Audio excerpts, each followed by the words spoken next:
Hello, and welcome to Outside the Zeitgeist, an opinion podcast presented by Mook Media. Please be aware that the opinions expressed on this show do not necessarily reflect those of the host platform. Outside the Zeitgeist is funded by people like you, for some reason. And now, here are your hosts, Greg and Charles.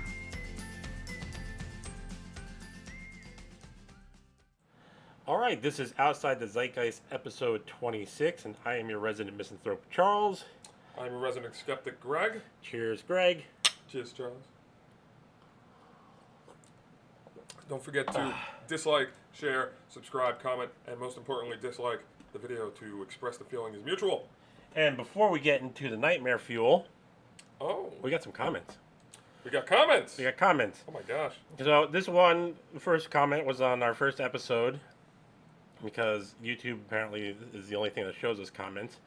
It said if 150 million people voted between Biden and Trump, that raises the question of where were the remaining 180 million and what were they doing?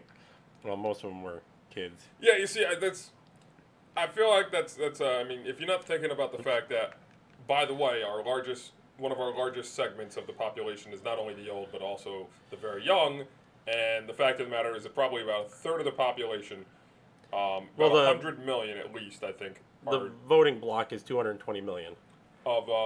That's the number of registered voters in the country. So, but even so, I think about a third of the population, or something like that, is less than 18 years of age, and thus is ineligible to vote to begin with. Yep.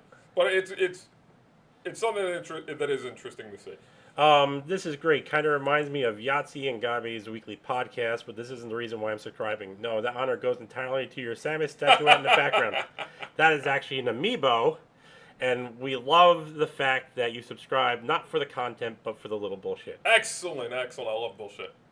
And this next comment was on episode 25. All countries claimed they needed help with transportation of COVID-19 positive citizens, so Biden gave them extra stimulus. Countries that were supposed to use the CDC-modified buses then used grungy yellow cabs. This is happening right now under all your noses. You mean counties? Well, I did look up. I did do a search for yellow cabs, and all I found was in America that a lot of yellow cab companies were getting stimulus money to keep operating and whatnot. Oh, really? What about Uber? Were they passing on Uber money to all the Uber drivers? No, but Uber drivers just had a lot of their workers' rights taken away in California, so nobody cares about them. Why would we want to give them anything? I couldn't find anything in other countries, so oh no, he said counties. All counties claimed, yes. That's what I'm saying, counties. I can't fucking read. So, because our first part of Nightmare Fuel is that I've been sick, so... It's all right. Being sick is part of life. Yeah, I technically I can say I got a coronavirus because the head cold is a coronavirus. Did you get the coronavirus the dogs are getting? I don't know. Which dogs? The dogs in the Philippines, obviously, where they said they were getting these things. Oh, really? I don't know. There was some small island country out in the Oceania area. The Oceania area? Yes. I'm calling it that from now on. It sounds better than anything else. Yeah, it's funny because my neighbors were like, "Are you sure you don't have COVID?" I'm like I've never had a head cold before. I mean, not that my neighbors are horrible people. I'm just like, I've never had a head cold before. Granted, this is the first time I've had a head cold in 7 years, which is obviously the effect of the fact that I've been washing my hands recently. Well, normally I don't wash my hands. I just wipe off on my pants.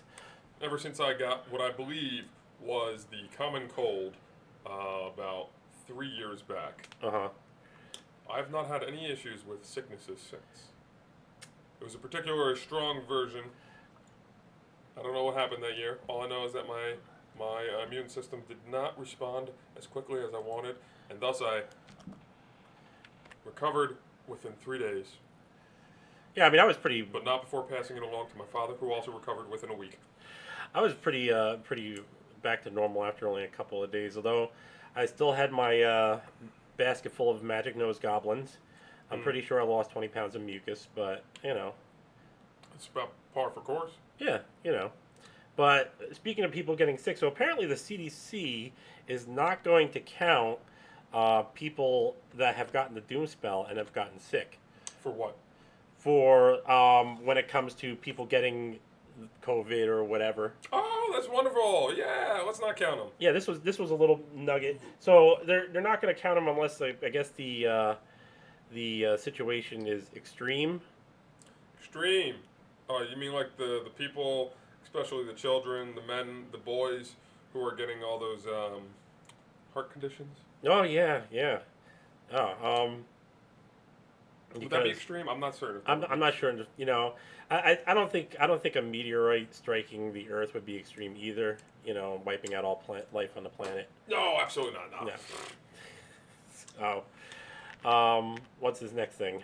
I know this is old news, sort of, but I'm not certain how many people have actually heard this. But the EU has stopped usage of the Johnson & Johnson vaccine completely, and then also the FDA said just a little bit back that the Johnson & Johnson had to destroy 60 million doses of their vaccine at one particular plant. Mm-hmm. Also, very interestingly enough, it just so happens that the J&J vaccines that are about to expire, I mean, you throw out stuff that's about to expire, but not according to the FDA. The FDA has allowed them to extend the date at which they actually expire. Well, I mean, the one thing about or it was someone that did it. I'm not certain if it was the FDA. One thing about expiry in general on products is that it's usually a recommended thing. Sometimes things can actually last beyond their expiry date. Sure. So I mean, I'm even though I don't like J&J, I'm still hesitant to just say, you know. It could be. It could also be coinciding with the fact that they asked them to throw away 60 million of their doses, and then, you know. Yeah. I don't know. It's interesting stuff to me. It just everything seems to be going against the companies that are not Moderna or Pfizer, particularly Pfizer. Yeah. Well, if your name is Pfizer, it seems like everything is going in your favor. Yeah, it seems that way. I've also been noticing as I've been walking the streets because I do not walk around with a mask at all. I think it's foolish and it is stupid in any reason to be wearing a mask. Although during the height of the craziness of last year, since I wouldn't have been able to get food or not for wearing a mask, I unfortunately had to wear one when going into the stores. But I've noticed most likely, if you run into groups of people, not like an individual, but groups of people, in groups, women tend to be more likely to wear a mask. Mm-hmm. Even more so if it is a younger child. For some reason, I still see children wearing masks, but the parents sometimes are not, which also astounds me. It's like if you're going to make your child wear a mask, why aren't you wearing Do a as mask? I say, not as I do. It doesn't make any sense, but I went through all the hard work of humping to produce you into this world, so you should listen to me and be grateful. absolutely, right? But it seems to me men are usually not the ones wearing a mask. If their group is not wearing masks, I typically see men not wearing it, which is interesting. Yeah, I mean, well, stereotypically, men are the more your typical male behaviors is just like, oh, whatever, I'll take the brunt of it and get over it. Now, I also when I think about this, I also think about the fact that I looked at a graph that was of a study of men and women average intelligences, and the fact that men tend to be more skewed towards either the really stupid or the really smart, with a lot less being in the middle, but women tend to be more concentrated in the very middle and very unlikely to be the very smart or the very stupid, which was interesting. It was just Well, I'm definitely on the very stupid end of the spectrum, which is why I started this podcast. Of course. Yeah. I'm not on any side of the spectrum. I'm outside. I'm on the Z, which is the Z. So you're an imaginary number. Absolutely. But speaking of education and whatnot, so school year's ended. Yep. And everybody's had their prom, and if you went to a certain school, you got a little pound sign hashtag marked on your hand if you didn't get the doom spell. Was this in Germany? No, I think this was here in the States. Oh. I actually don't remember. Might have been. I find the thing, when I read the article, I found it very amusing that people they couldn't step back and say, oh shit, are we about to become Nazis? So it makes it when you look at things from an outside perspective, it's quite hilarious. Mm.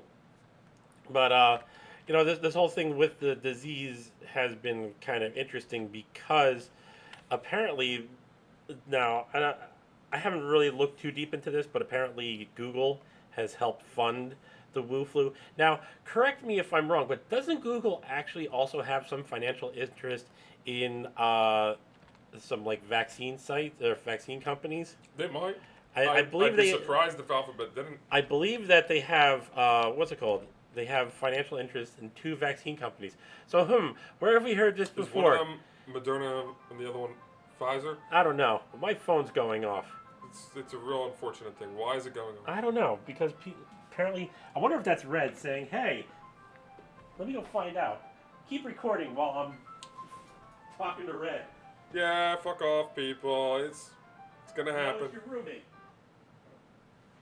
Well, what is he calling about? Hi, Greg's roommate. It's very interesting. In case you can't tell, we're recording right now. It's very, very interesting. What's up? What do you need? Get rid of him, quick! Okay, I'll talk to you later.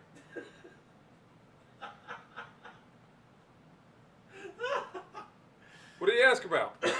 He wants to know about tomorrow. I figured that's what he was calling about. It's like nobody ever called. Why would anybody call me? Why is your roommate calling me? The only person I would expect to call me is Red, and Look, because she's not here, I'm trying to crawl over the wires. Some people give a shit about whether you're going to confirm for a play date or not. Okay? I always confirm with my play with myself dates. The computer? You confirm with the computer? Yeah, I schedule on the computer, and Oh, okay. I confirm. Google sends you a reminder about that too. I know Apple's keeping track of that. Same with Facebook. Oh yeah, they all keep track of you. Oh yeah. So yeah, but like, it's the same thing with going back to Google and the virus and the cure. Isn't that reminds me of Fauci because I mean he's invested in all that stuff yeah, too. Dr. Fauci. And Gates is invested in that stuff too. It's very surprising. Oh wait, no, it's not surprising at all that the people who are investing money into things are also putting money further into these things. And not only that, but controlling the narrative. Sure, not only, but through both Fauci and Google, I did a little bit of paying attention to this, and it seems Google, much like Fauci, is getting money to this through it's sort of like an in between. Right. Yeah. I mean. Oh well, and all the the FOIA request with Dr. Fauci's emails came out where he's talking to all these places too. One group of private industries controls the world's money. Another group of private industries controls the world's information. We need more government getting the fuck out of the way of everything. Oh, absolutely.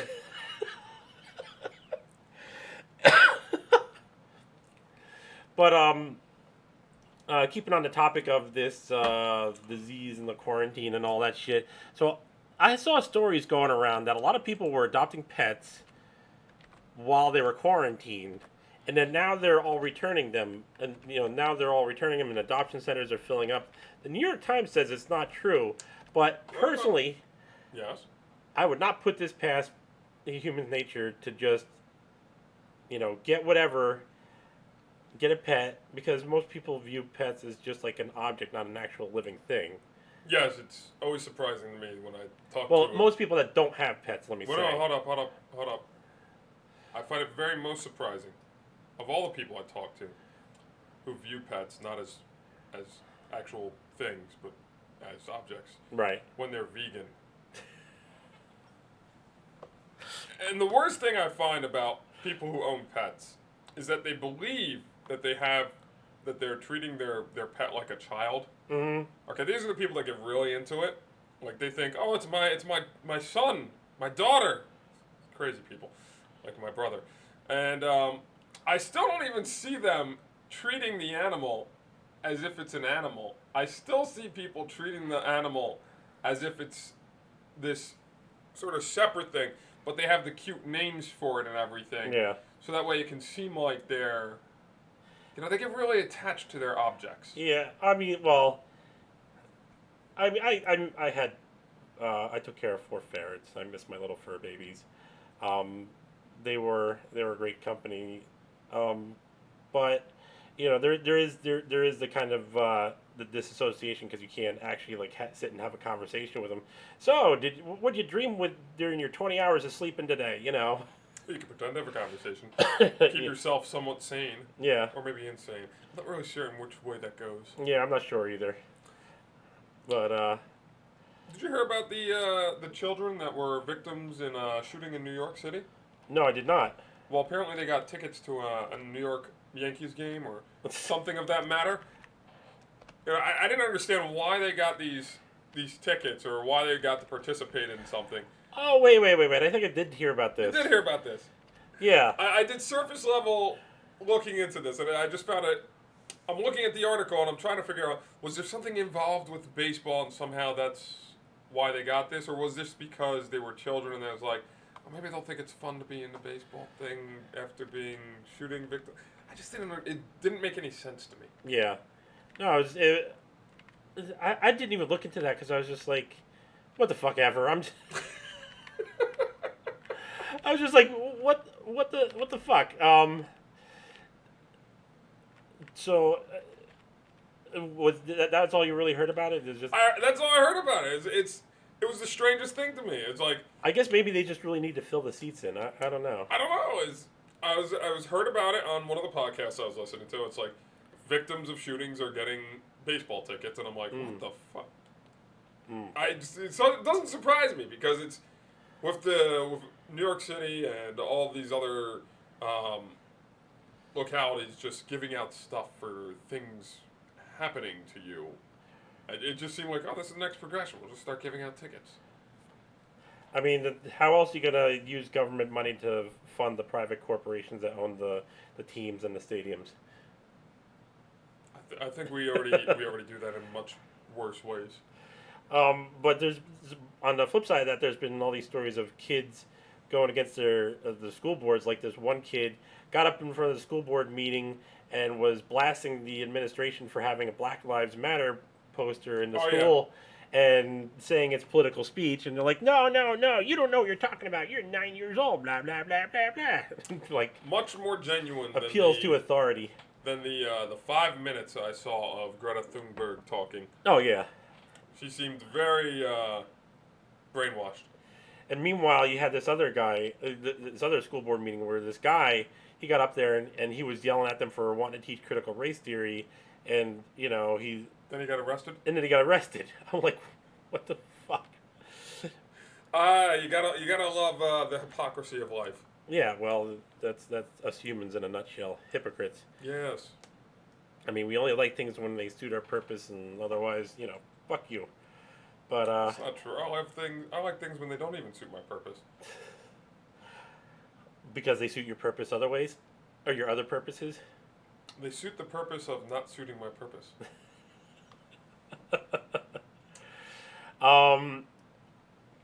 So yeah, I mean, unless it's a speeding ticket, then I can't stand those people. Speaking of CRT, not to go off on too much of a tangent, but so someone was punching up the legislation. Mm-hmm. Because remember how it's banned in Florida. Sure. I heard some of the laws were worded well, and some of them weren't worded very well at all. But yeah, Florida and Idaho was they and the one problem with Florida law I know is that they say, oh, critical race theory is banned, and also it's like, oh, you got to teach. We're supposed to now teach, or they're right. So they banned CRT, but they also said you have to teach CRT. Right? So they banned critical race theory, but they also told us we have to keep communist Russian theory. But the problem was that they didn't define what CRT is. It's just this thing called CRT is banned. So I've been listening because CRT is such a big topic in the news. I've been listening to a lot of debates amongst people on the left, people on the right, and I got to say the people on the right are much more studied up on CRT than the people on the left.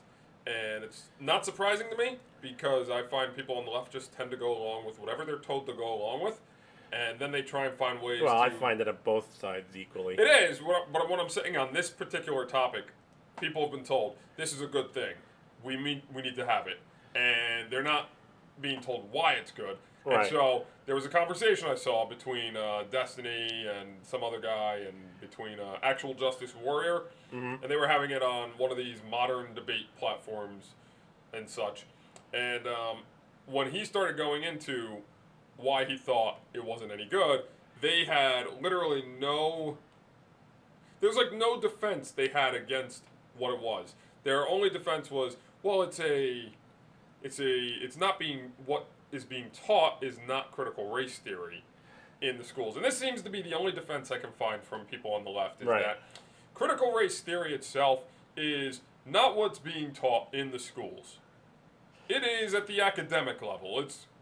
Well, see, this is... They go even further. So, the against CRT is the fact that it's not that CRT itself is being taught in schools. It's the fact that CRT is advocating for certain positions on certain subjects, or that it's saying we should be teaching certain things in the school level to the children when they're young. And so the policies that CRT is saying we should be doing is what is being enacted into the school system and is being used in wildly crazy ways to defend why we should teach about any number of topics. Right. But it's not actually CRT that's being taught, because they're using the defense that, well, we're not teaching what critical race theory is. What they're teaching is what critical race theory advocates. Yeah, except for, I mean, well, the thing is like you had situations where I've had, about like 7 months ago, I had former students of mine tell me that their curriculum was supposed to be based around, like their English writing curriculum was supposed to be based around white man bad, white man oppressor. You see, this is not critical race theory. This is what critical race theory says. It's... Yeah, and see, that's the thing. Like, you know, not to cut you off, but like, remember the one episode we did a while ago where I wanted to say, okay, well, let's look at the Wikipedia article and try and go through that. But that wound up being a shit show. But that kind of becomes representative of the shit show that this whole discussion and many other ambiguous discussions. Sure. Because it's, you know, CRT and all the other words, communism, you know, blah, blah, blah. You know, all the other words that, oh, yeah, it means this thing. And no, it's a fucking ambiguous term. It is. And I've still yet to hear someone properly define what it is. Yeah. Other than a collection of anecdotal stories. Yeah. Which is all it seems to be. It's a collection of anecdotal stories, which I constantly hear people saying on the left, especially people I know who are just, they've gone crazy. They say, well, that's an anecdotal evidence. You can't use that in an argument against me, blah, blah, blah, blah, blah. And it's like, what? It's okay when I do it, just like the Time article tells us. But moving on. So, in entertainment type stuff and propaganda, because that's what a lot of the, you know, what this whole thing is about, is propaganda. Unless there is a guy named by that name. I probably did, and I can't remember it right now. But anyway, so you have, so now that the lockdowns are ending, I can't wait for the because this shit writes itself, and you know what you're going to hear it is going to be, today is Independence Day, and we're declaring independence from COVID. Yeah. Oh, they already did that, man. Oh, they already did.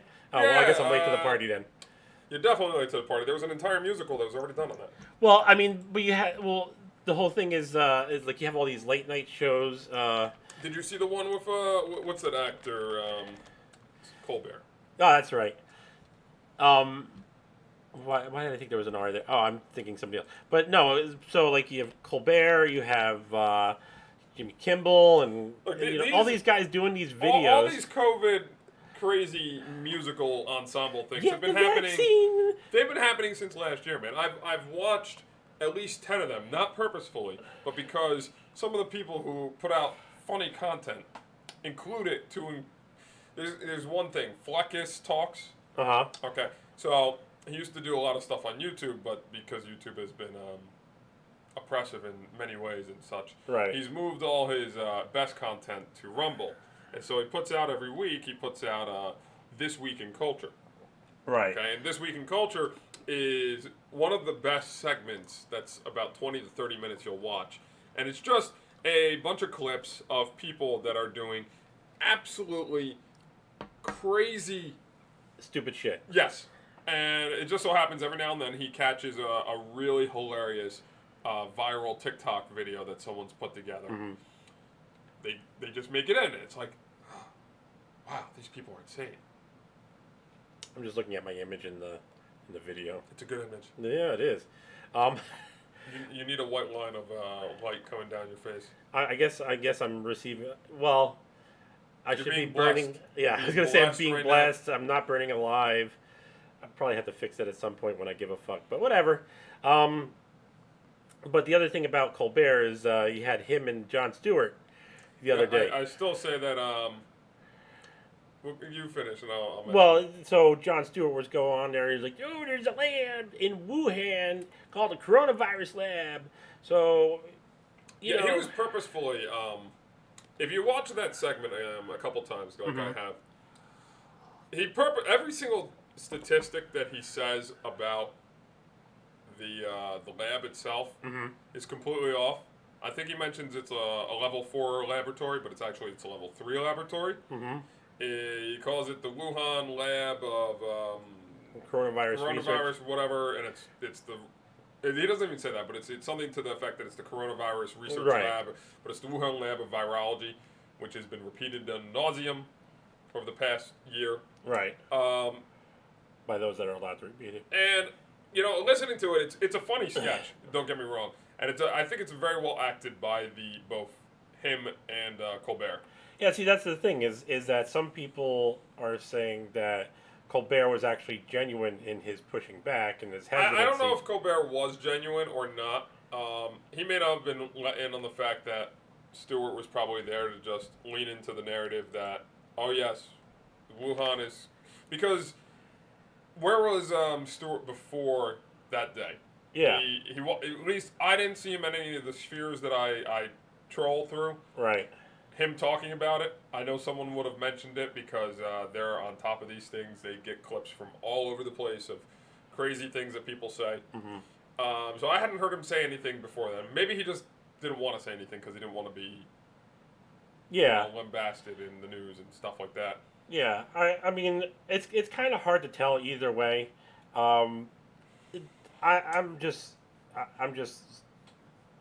I find the entire thing, it was hilarious. But I also think it is, much like with a number of other segments that I've been noticing in the media, is that they are always trying to stay ahead of the news.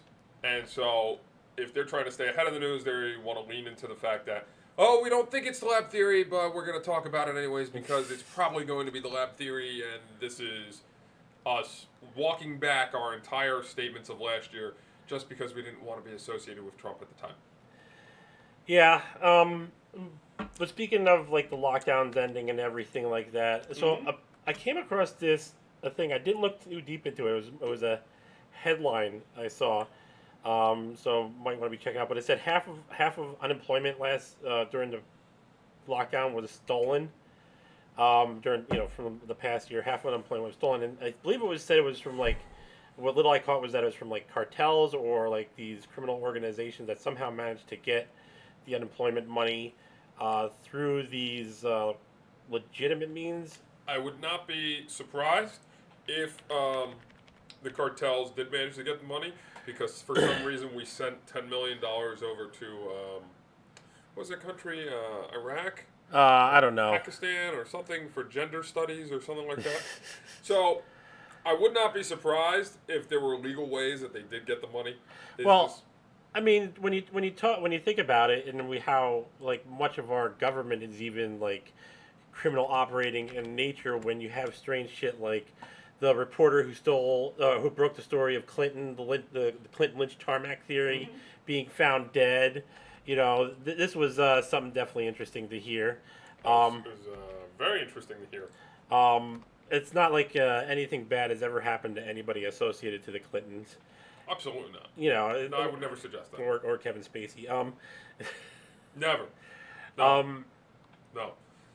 Clinton, by the way, did not say that the House of Cards was about 99% true. Definitely didn't say that. Also, it depends on what your definition of is.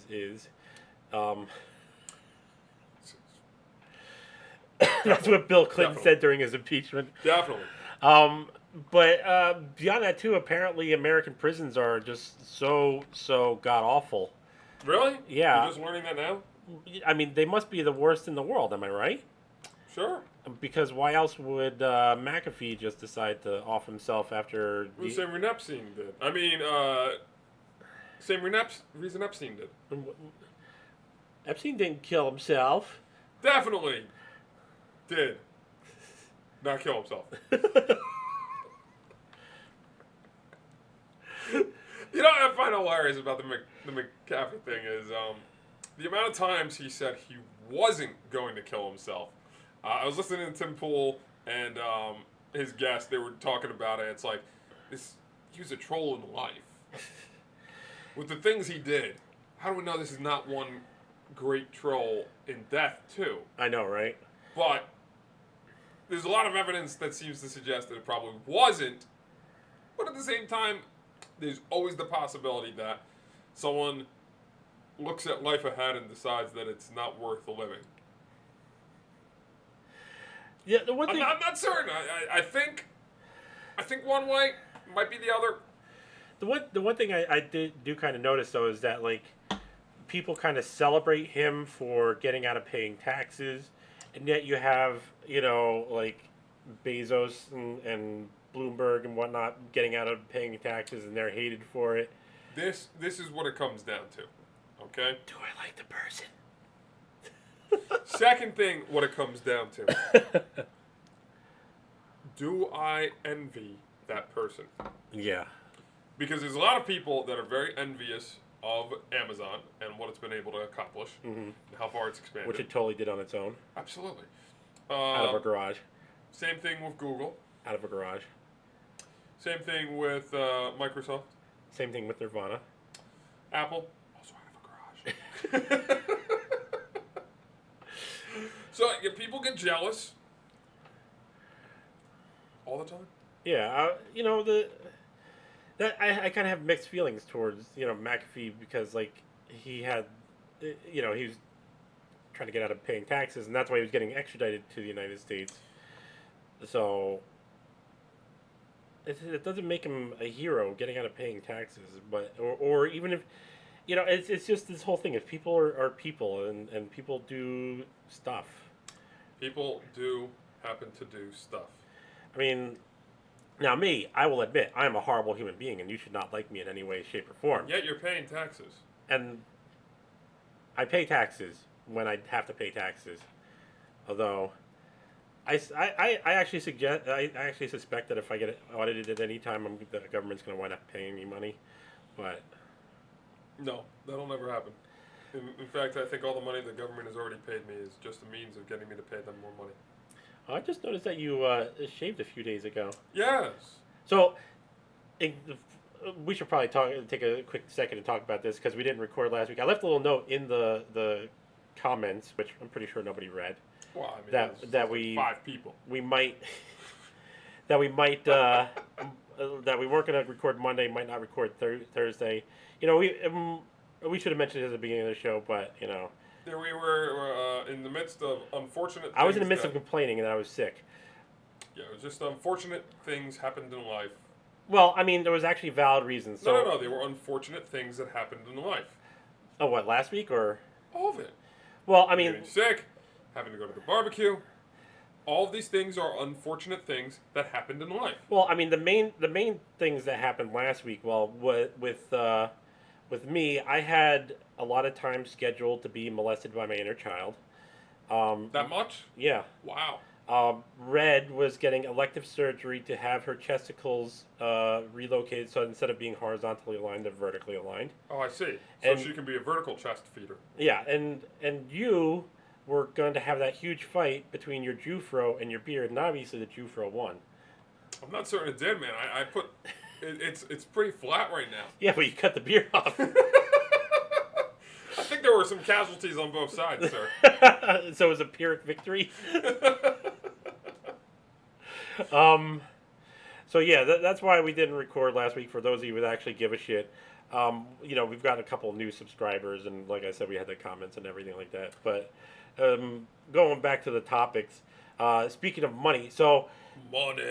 The Federal Reserve came out and said, hey, there might become a point soon where we're going to have to raise interest rates. Oh yeah, and you know what happened to the market? And then they came out and said, oh, no, we would never do that. So you know what happened to the market? Wait. I think I saw this. It was the cryptocurrency being manipulated by the rich for big falls, serious gains, more falls. Well, I mean, that's kind of par for the course. Am I right? Oh, absolutely. Until the whole entire economy stabilizes. Yeah, stabilizes. Yes. Like that's ever going to be. The rich are going to keep manipulating cryptocurrency. This is why I'm still hesitant to get into it at all. Because I just don't... I think it's stupid. So apparently, I think this is... I forget if this is U.S., but I heard this statistic on one of the videos I was watching that the wealthiest people have a net worth of 40+ trillion, and the rest of us have a net worth of about 2 trillion. See, I'm not really certain I care about that. I care more about the fact that the people who are in charge are just abhorrent assholes. Yeah, vote for me. I'll be your abhorrent asshole. I think I might actually prefer you over one of them. See that? I beat out one, and that's all I need to do is beat out one. I take that back. You beat out two. Oh. No, you beat out J and G. Now I'm moving up in the world. That kind of sucks. But yeah. So with like trading in stocks and everything like that, it's always interesting how because that's how our entire world has been for hundreds of years. Different sets of rules. So like, I have an E-Trade account because I had a couple $100. Mm-hmm. I said to myself, let me try this day trading thing. So when AMC was going up, I bought into it. So I bought it a little bit low, and then later in the day I sold some shares as it started to dip down. Then I bought it as it started to valley out and go back up again, and sold it. So I made like $60, right? Not a whole lot. Held a little longer. No. After that, it went down. This was late into the the rise of the AMC. So and I was just like doing this. I was like buying and selling, and then I get this notification. Oh, we've noticed a day trading pattern on your account, and according to the SEC rules, you can't day trade unless you have at least $25,000 in your account. And I'm like, what the fuck is this shit?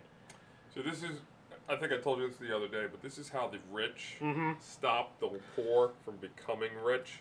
Because if I can make pennies on the dollar multiple times in a given day, even if at the end of the year I'll have to pay taxes on a number of these trades, if I could use all that money in the meantime to somehow become richer, that would be... We can't have it. Cut it off at the head. Why would I want you? It's funny about that. Really funny about that. Is I'm thinking back to, what was that movie, American Greed? Not American Greed, I'm sorry. What's the Money, Money, Money song from? Well, that's from the OJs. No. The song, the original song is from the OJs. I'm trying to think of the one with, where Shia LaBeouf is the son-in-law to the guy that's in prison because he went into jail for the previous movie. I don't remember. I don't watch a lot of like Wall Street type movies and whatnot.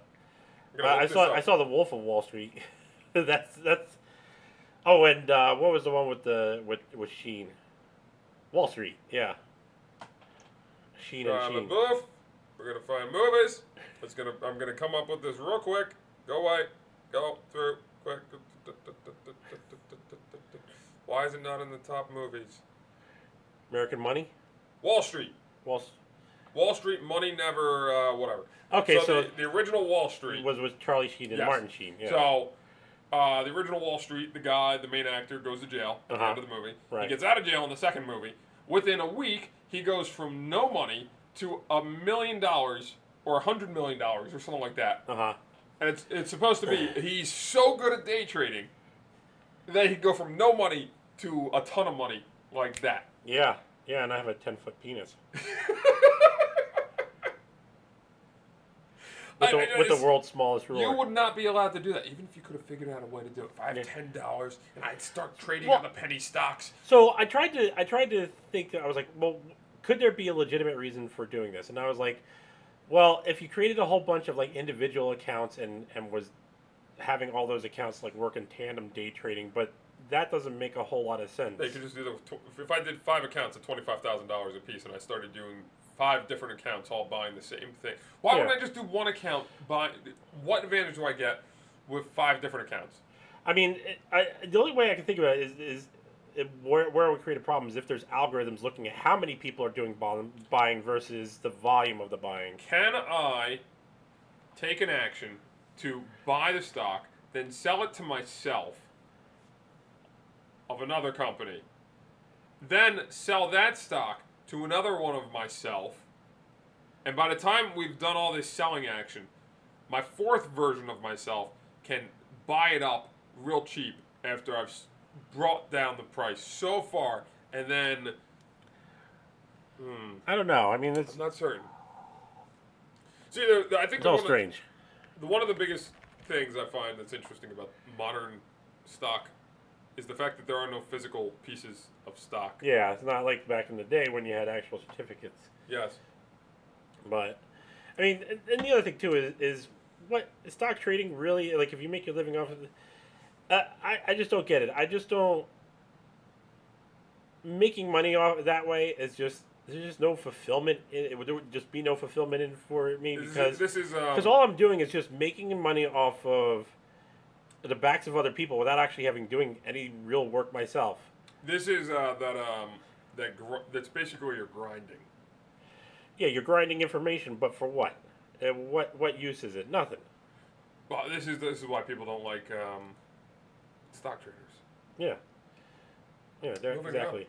And and then I get to claim capital loss in my tax reports. But speaking of taxes, so there was a time when all these poor people said, you know what? People that have millions of dollars shouldn't have to pay a death tax, meaning tax when somebody dies and somebody receives all their millions of dollars inheritance. For some reason, they didn't think this was a good idea. So they start, there's been lots of legislation to chip away at it. Tax is a good idea now? Well, apparently it is a good idea now because the death tax is back, baby, and it's not just for the rich anymore. Oh my gosh! So now, even if you're poor and you inherit shit, apparently, from some publications are saying that the amount that you'd have to pay in taxes through inheritance would eat up pretty much everything you inherited. So are you telling me the rich found another way after already finding another way? After finding another way in the last year. Heard it from a friend who... But there are at least 6 different ways God, I fucking hate that song. Found ways of depleting my wealth. Uh-huh. And you're telling me they found a 7th magical way of depleting my wealth upon death if I'm not rich enough to pass it along to my... More like 7th to the power of 7th to the power of 7. Oh my god. Yeah, so... I mean, I already thought the rich were fucking assholes to begin with. Although I plan to eventually become part of the rich. I would never want to be rich. When I say rich, I don't mean millions or trillions of dollars. I'm talking about just hundreds of thousands of dollars. Well, that's comfortable. That's not rich, no, right? That's rich. Okay. Of you to say that. Because we were talking, the other day about like how financial aspects for like this company and whatnot, and I talking about like having income and whatnot, but I really don't think I want people to like send us money. What? No, they definitely need to send us money. No, I don't think I want that. No, definitely.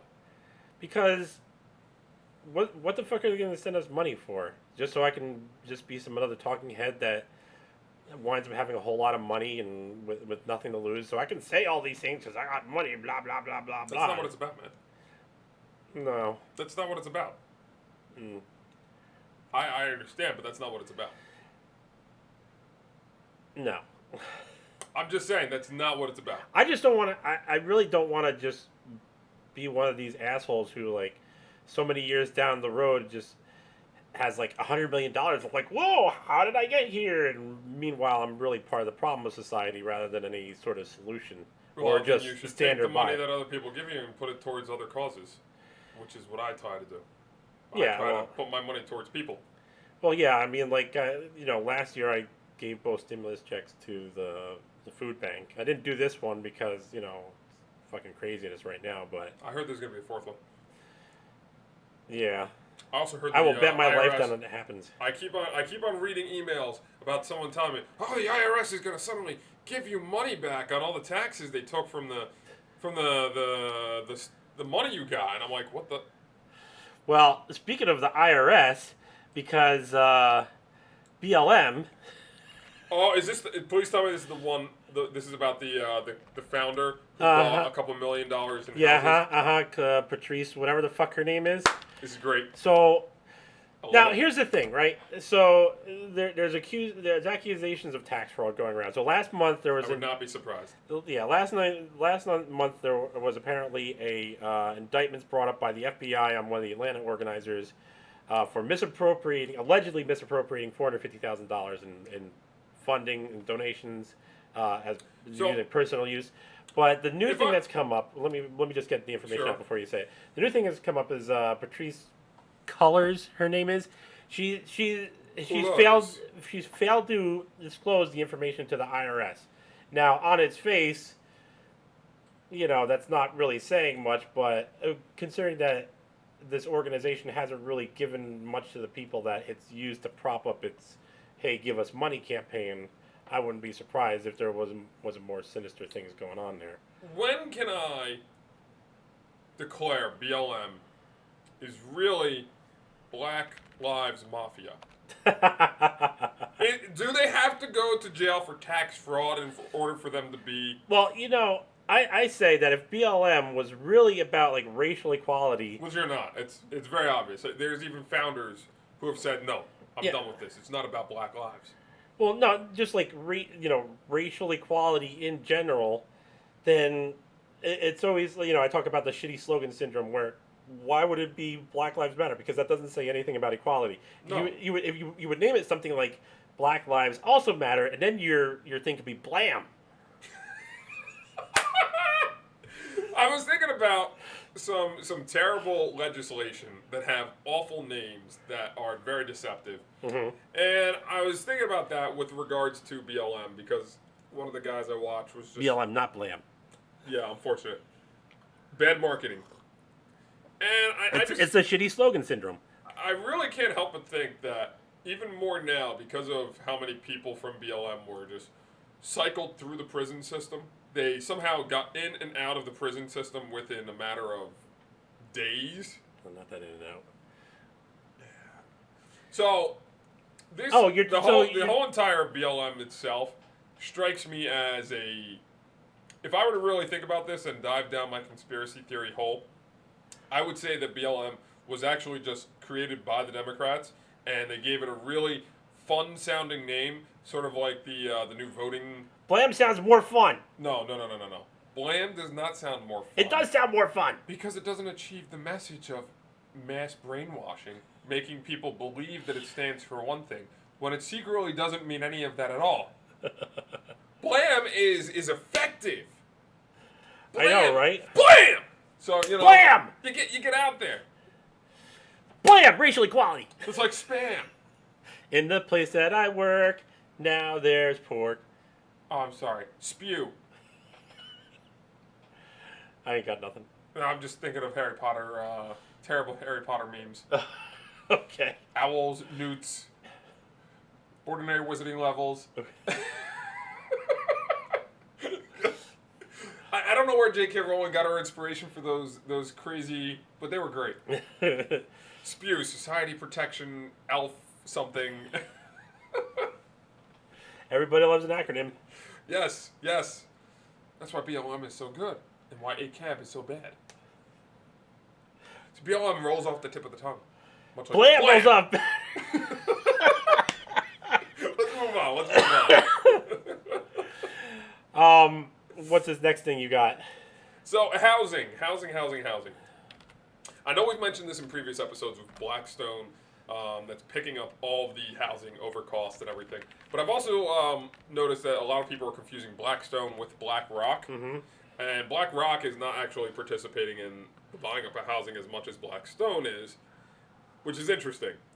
Well, I think last time I mentioned BlackRock instead of Blackstone. You might have. But the interesting thing about this is even more so is I've been looking into this, and over the last 7 years, I think, worth of YouTube, when I type in something for housing, there are at least 3 or 4 dozen videos of millennial type people advocating for the fact that you should not own, you should rent. And there's a ton of articles that advocate for you not to rent, for not own, but you should rent. And this is all this all leads back to the fact that World Economic Forum. Yes. The World Economic Forum is saying we will be happy about not owning anything. I would love to own a home. Yeah, I would like to own a home too. I've been looking into it actually. I mean, I wanted to buy a home back when I got out of the military, but it was 2007, and I was like, I'm looking at home prices. I was like, we're definitely in an economic bubble. We're in an economic bubble right now. Yeah. But on top of that, it's being disabled and trying to take care of a home is just like I find it just the entire thing is just is very interesting. I'm looking at it from like a bird's eye view. Mm-hmm. After you're looking at 5 years. Which worth, bird? Jaybird. Oh, it's not like an eagle.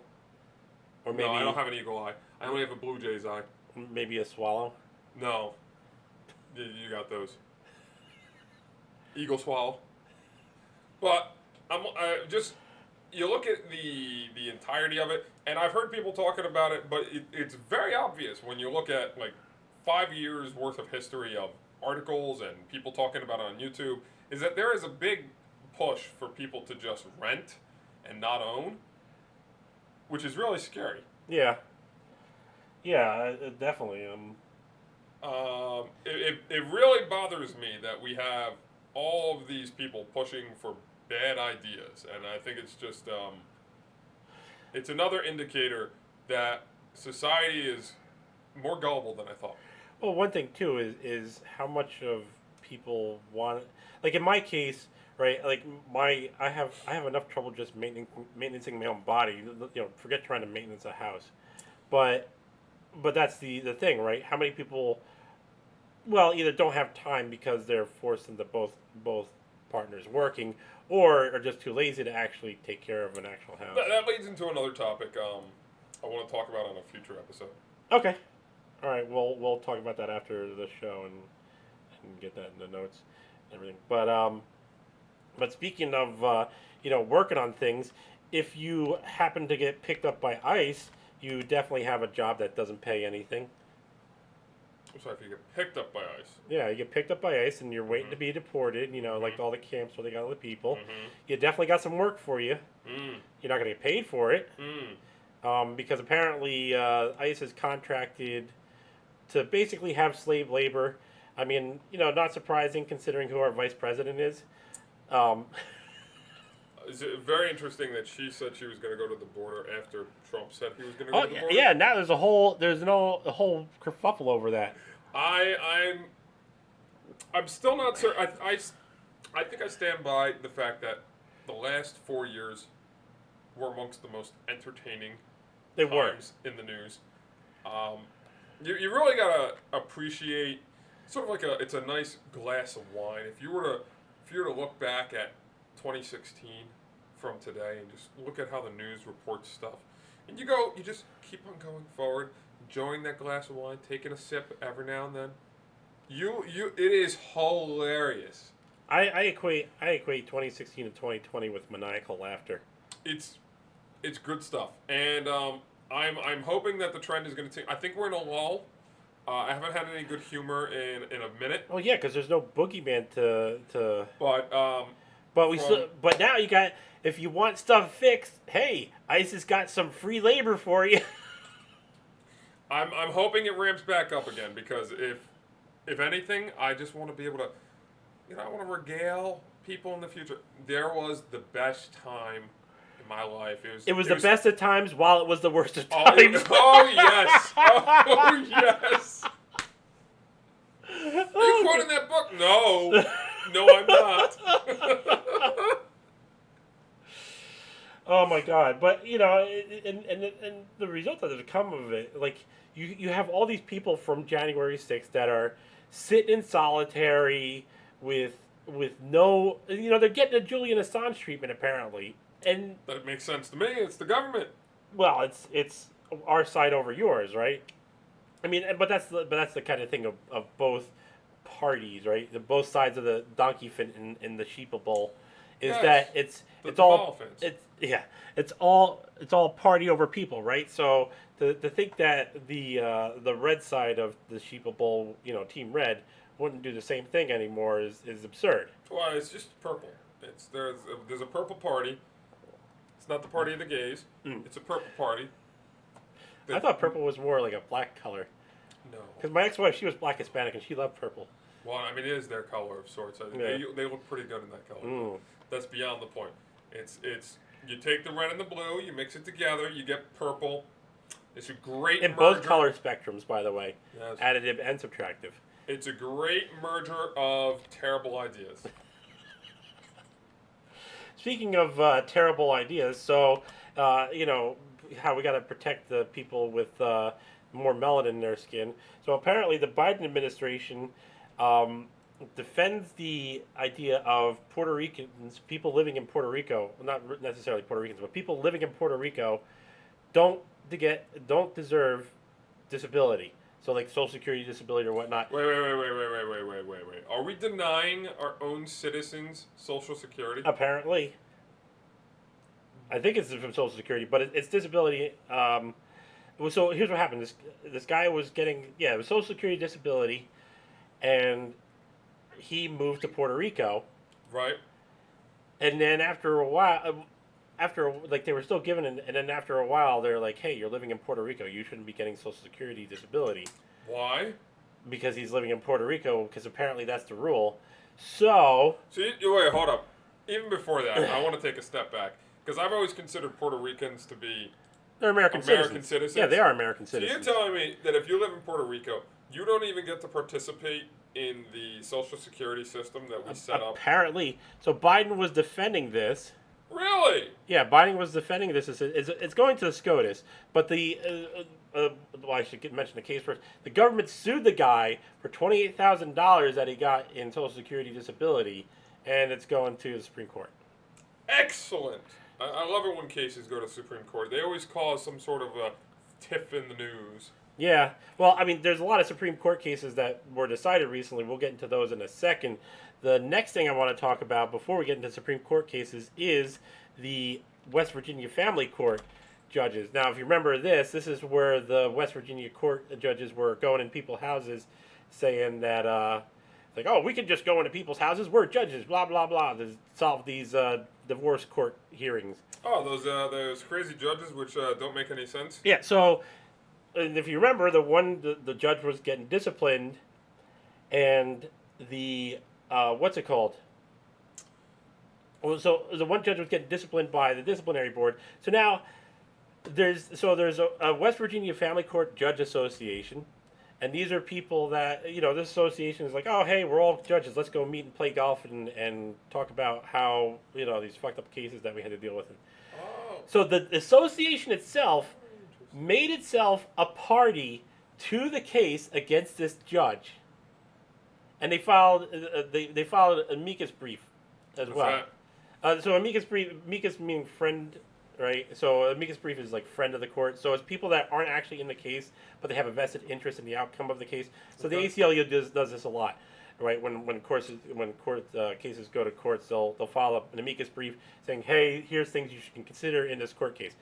So they decided to make themselves, the association decided to make itself a party to the case in this disciplinary action. But the Supreme Court of West Virginia has indicated that the association members that voted for the association action to make itself a party of this case could be guilty of breaking rules of judicial conduct, because they're stepping outside their bounds. They're getting together and they're petitioning the Supreme Court of West Virginia to say, hey, this is fucked up. Like the association as like a body saying, hey, this is fucked up. Why are you disciplining us for rules that we're for not following rules that we're supposed to follow? It's this huge fucking mess. And these judges, and I don't know if because now here's the thing, like in some county, usually it's county by county or state by state or whatever, that judges get either appointed or they get elected. And we can elect a shitty judge. Yeah, I think in this county actually you can elect. No, not in this county. This county you don't elect judges. But yeah, you can elect judges, or they can get appointed. I would elect you as a judge. You know, if I could actually function normally, I might actually do it, because I've been studying a lot of law for the past couple of years. Cheers to you, and as great of a judge as you could ever make. Well, I do want to be a recess pick for the Supreme Court just for shits and giggles, but... There we go, see? We could get you there.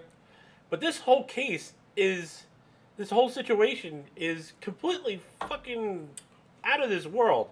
I mean, you got these judges saying, oh, we get to just go in people's houses because we're judges, and then when they get disciplined for it, because it's obviously outside the rules, they're like, oh, well, we got to make a case out of this and band together against these rules that we're not... I'm once again reminded of the New Jersey situation in which the judges decided that they were exempt from paying into the whatever system it was that they decided that they were exempt from paying into. I think it was what's that stupid thing that they get paid if they retire? Pension? Pension! Yeah! We don't have to pay into the pension. Why would we pay into the pension? Yeah, I mean, and this is just, human nature at its finest. Why should I have to, it's rules for the, and this is, like, we talk, because we rail on the rich and everything like that, but you see this everywhere. Everywhere I turn, it's always rules for thee, not for me. Once again, it goes back to the fact that power corrupts.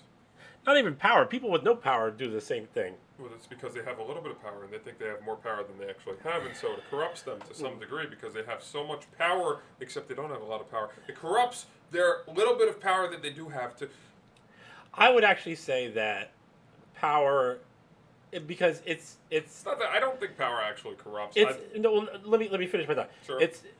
It's the violation of a person's norm. Power, having a position of power, is the same thing as being in a position where you made a mistake. It's those two situations which are outside the norm that reveals who a person actually is. I would start down that. Human nature, everyone is sort of inclined to want to get their way. Mm-hmm. And because everyone has an ego to some degree because of that, they believe their way is the best, and then when their way isn't the best, they're like, well, I still want it anyways. So they enact stuff to try and make certain that they have the most favorable outcome. I would be interested in comparing the idea of power corrupting to, like, the cookie test. You know what the cookie test is, right? You put a cookie in front of someone and see if they eat it? No, they did it with a kid. You put a cookie in front of the kid and you say, you can eat this cookie, or you can wait, and you'll get 2 cookies. You'll get another cookie later to eat. Sure. And some kids would eat it right away, and it was kind of like an indication of, the kid's character. Except I don't actually think that I'm almost certain I've read I remember this, but I think I've read something about this that it doesn't actually prove what they wanted it to prove. And it doesn't, but it's I think the study was done because they wanted to see if it was likely that someone would be more likely to save money versus spending money. Yeah, the whole YOLO versus... And I don't think it actually proved that. Yeah, I mean, you can't prove it by that because you're not talking about mechanics, right? You're just talking about a corollary evidence. Let's move on. Yeah, let's move on. So, keeping on with court stuff is we've got the Supreme Court We got a few cases that were recently decided by the Supreme Court. So the first one we'll talk about is Fulton versus Philadelphia. Now, this is the case where so like you have adoptions, like people want to have a kid, but they like me, my junk doesn't work, or, somebody can't have babies, like. To women? Yeah, women. To men? Yeah, something like that. So there's all these different agencies that are contracted with the city of Philadelphia, and they receive federal funding. Now, this one agency is a Catholic agency, and it practices Catholic values, meaning they discriminate against same-sex couples. And so they went. So the city of Philadelphia said that we're not going to fund you anymore because you're discriminating against same-sex couples. Went to SCOTUS. SCOTUS 9-0 said that the city of Philadelphia was in the wrong. And people are cheering this as an act of religious freedom. And I'm like, well, what about the people that want to adopt kids? And they're like, oh, well, they can just go to a different agency. And I'm just like, what happens when there is no other agency? Because it's not like that situation never happened before. So my thoughts on this is,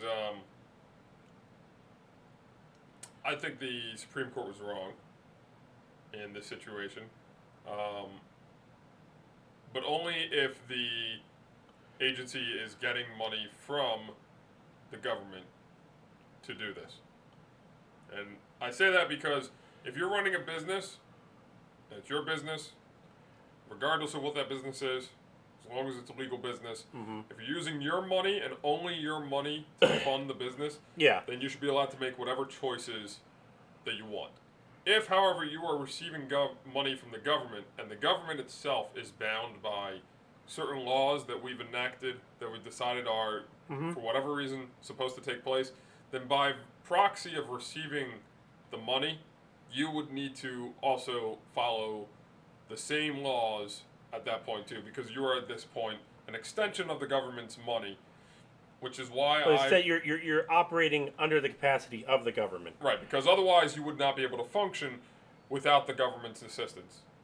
Which I find it's a double standard in a lot of industries. I don't like how the banks work. I don't like how a lot of the car companies work. I think if they're getting all these subsidies and money from the government, they should be under much bigger scrutiny, or they should have much more. Right. Now, because you and I were talking about this the other day, actually, this case, and you had mentioned like privateers, right? And you want to go into that? Privateers? Yeah, you had mentioned about how. Oh yeah. The privateers from back in the day and such. So the government would fund. Not necessarily the American government, any government in general would fund privateers to attack a country's vessel, even though the country. So let's say UK was at war with Spain, and they decided to have a peace treaty of some sort, but the UK still didn't want Spain getting some sort of resource, or they wanted to make it harder for them to get resources, so they'd be forced to buy it through them. Right. So the general idea of a mercenary. Right. And so the governments of old would put out contracts, and privateers would pick them up, and they would be basically sanctioned by the government to attack other countries for whatever reason, the goal being to deprive them of resources, to force the other country to do one thing or another. But there was the degree of separation between them and the government. And I still think, honestly, that seems wrong. But it seems like something that would be necessary. Well, just to compare, because you also had the other aspect of it, which was bounty hunting, which you still have today. You have bounty hunters today, and to bring it into more modern times as well, you have all these security agencies that aren't government security agencies, but they function for the government. They do actions that the government can't do. Why are they allowed to do all these things? Plausible deniability. Exactly. Yeah. So it just doesn't make any sense. I mean, because you can track. Rather, you should be able to trace money from the government to this organization. Unless, of course, the government has a very clever scheme in which they have in-betweens that the money filters through before it gets to them. Yeah. Which can happen. Not only the government does that, but the corporations do that too, so that way they can hire out one group of people to do espionage against another corporation. So there's all these in-betweens, and clever but stupid ways of getting around the legal system, which is... So, questions that come up... Well, let's finish your thought. I'm sorry. My thing is that I think it's a clever idea, but at the end of the day, it's still a bad idea. And it goes back to, I think, what human nature is if we can get away with it, we will get away with it. Yeah, definitely a good observation there, I think. But the question is, because like you have the case of, this case where we talk about the government, we talk about the agency, we talk about the individual, right? Sure. So now, in this case, you have the government, the adoption agency, and then the people wanting to adopt, and some like the intelligence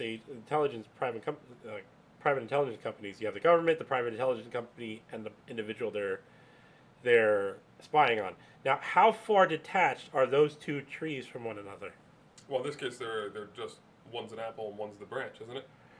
Well, no, I mean because here you have direct action between the person and the agency. That's what I'm saying, apple and branch, because it's directly connected. But in some cases, there might be this much further of a distance connection. But if it's that closely connected, I mean, you would think that they would need to be under the same scrutiny as the government itself. Yeah. Because because the person, the person or party is going to this agency because this agency is operating in the behest of the government. So, I mean, I don't get this whole idea where people are like, "Oh, it's a religious freedom victory," and really, it's an idea for bigger government, you could say. Now, or government having a religious opinion. This whole thing brings me back to another one of my. This makes me think of one of my other topics that I think about, which is how much do I want the government involved with any one organization? Okay, I've thought about certain things before, which is, are there certain industries or certain services that need to be provided by the government for the people, or this goes back to like that whole nature nurture kind of thing, right? And I think to myself, in 2008, 2009, if the government had just not bailed out the banks, would we have seen some crazy fallout from that? Yes, but would we also have seen some crazy correction because of the fact that those terrible agencies, banks and such, were no longer getting money from the government with which they could just willy-nilly do whatever the hell they wanted? Right. And I honestly think if we had let companies fail, regardless of the fact that it would have meant that other people would be jobless for some period of time, because people were jobless for some period of time regardless. People let go, people committed suicide because of that type of stuff. We already had the bad situation happening. The only thing we solved is we sort of put a false barrier in between what is inevitably going to happen and what did happen. And yeah, I mean, I would almost argue that what's happened economically over the past year is a direct result. Well, is a somewhat lighter version of what would have happened back in 2008 if we just let everything fail. Potentially. I really would have loved to have seen everything fail, because I think it would have been healthier for the economy to have let those things fail. Now, I am not an economist. I don't know the larger macro ramifications for what would have happened. But definitely, in my opinion, is if you keep putting money into a bad bet, then it just becomes a bigger loss of money. Yeah, that's why I keep putting money into my life. That's a great statement. You guys got to know this guy on a personal level. You really do. But so moving on to the next case is Lange versus California, which was another 9-0 decision by the Supreme Court.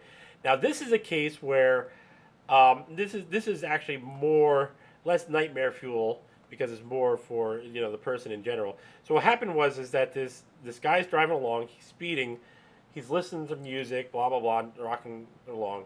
Cop follows him. After a while, the cops put on his lights. Why? Because the guy was speeding. Okay. So, but the guy apparently didn't notice. He pulls into his house, pulls into his garage, and he's closing the garage door. And the cop notices that the garage door is closing. Now, this is an attached garage, because that's important for legal analysis. As the garage door is closing, the cop runs into his garage. What?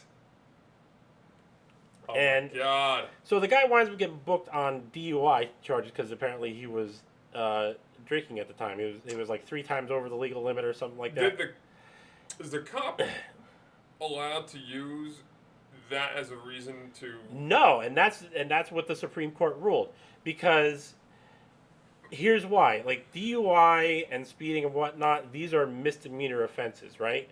These aren't felonies and they're not violent offenses. So you have what's called exigent circumstances, which is like, hey, there's something really bad happening, like say there's a gun shoot going out between the cops and a suspect, and the suspect runs into a house. Well, then the cop can follow him to the house because they're in the middle of a gunfight. Sure. Right? But in a situation where it's just speeding, and you have the ability to get warrants like 24/7, you can't really argue the exigent circumstance anymore. So the cop just goes in there, and the Supreme Court ruled against California because the cop just decided to go in there on a misdemeanor suspicion.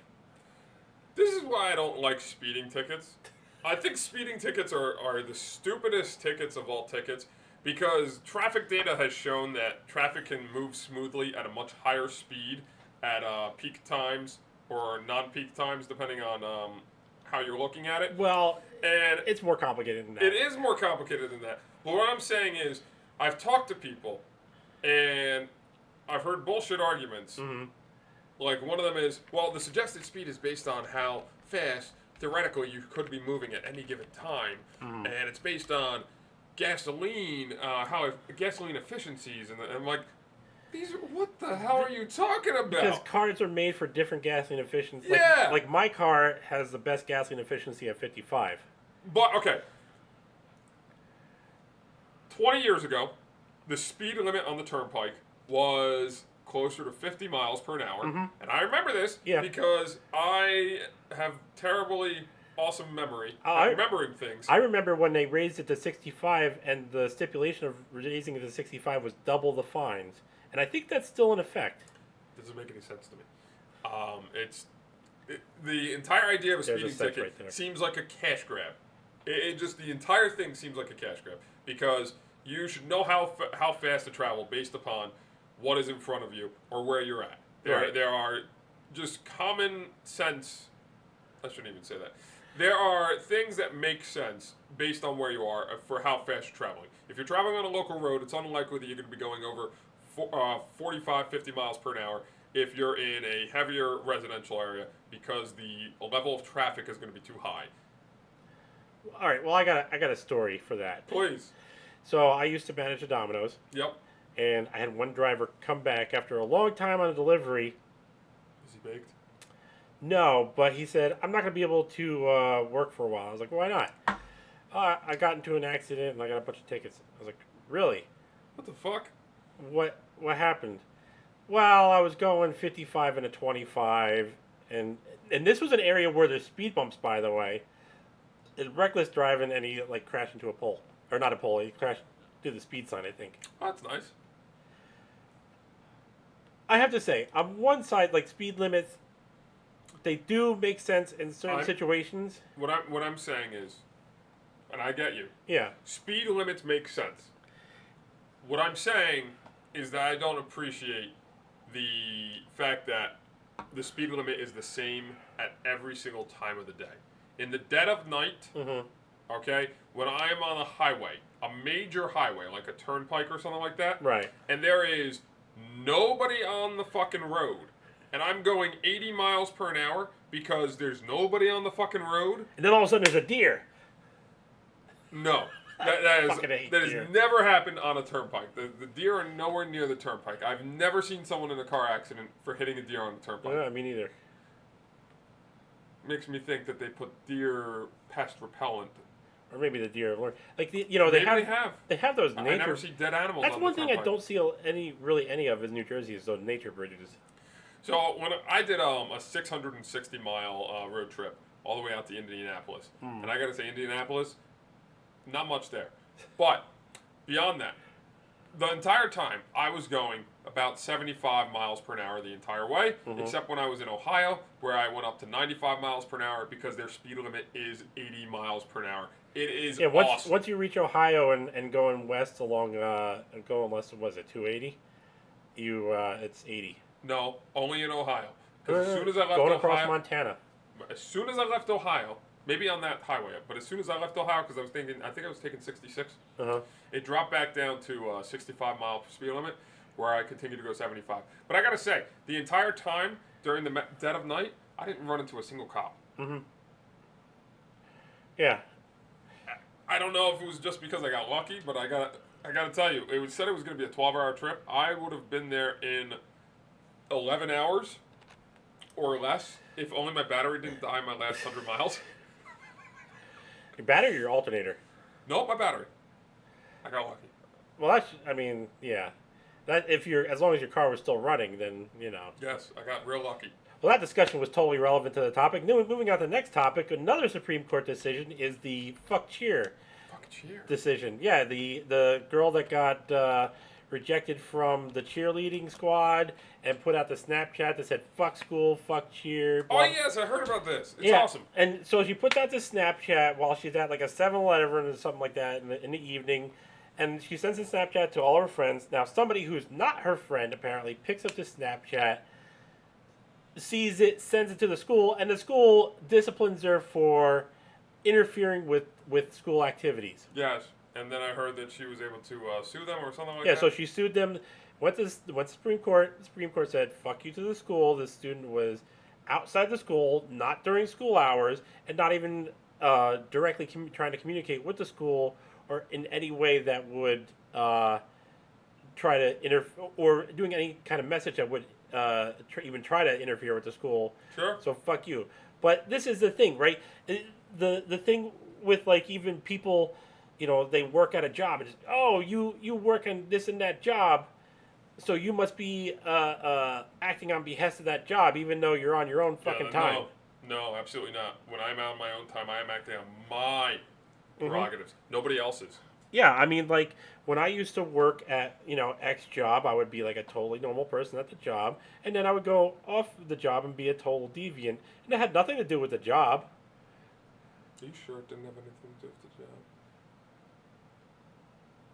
Nah, it had nothing to do with the job. Cool. Good. We can move on. And yet another case is the hospital in Texas. Are you one of those guys that secretly sits in the back of court trials and just takes notes and stuff like that? I want to be a judge. I want to decide the fate of people's lives. I want that power. No, I'm sorry. You're not well adjusted enough to have that power. Yeah, but neither are half the judges out there. So. We cannot make those decisions. Only the government can make those decisions. Or the people voting. The few. So, this was the hospital nurses that didn't want to go back to work, or did the hospital made it mandatory that they get the doom spell in order for them to go back to work. They took the court, and the problem is that the hospital wasn't requiring them to do anything that was an illegal activity, because you can have a case if the place is requiring you to do an illegal activity, and they even brought up that the doom spell is not approved. It's only authorized. It's not. Yeah, it's only authorized for emergency use. But this whole case is it's a whole thing of where you have all these big corporations, right? And I'm not saying that the hospital is a big corporation, but you have these situations that this case shows where you have all these big corporations are taking up everything, all the jobs, right? It's a monopsony as far as the job market is concerned, or becoming a monopsony. So what the fuck can the average person do besides like start their own business, which the big corporations crush right away? I think the best thing we can do is collective non-compliance. Yeah. Which is why I don't want to take any money. So funny, in other crazier news, I've been keeping track of Canada, and there's just a couple things that I saw that were just very, very interesting. Oh, Canada.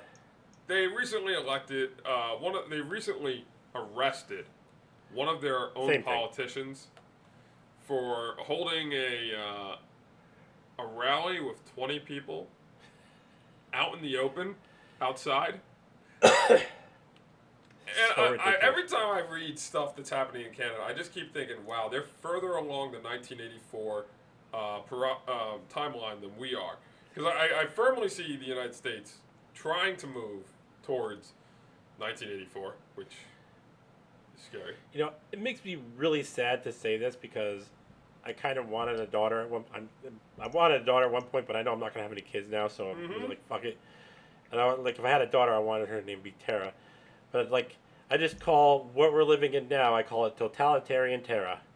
But the other thing I recently saw, because I follow Viva Fry and I watch his stuff, he was talking about, so 2 days ago or something like that, at 1 a.m. in the morning, they passed a bill, C-10, to regulate social media streaming.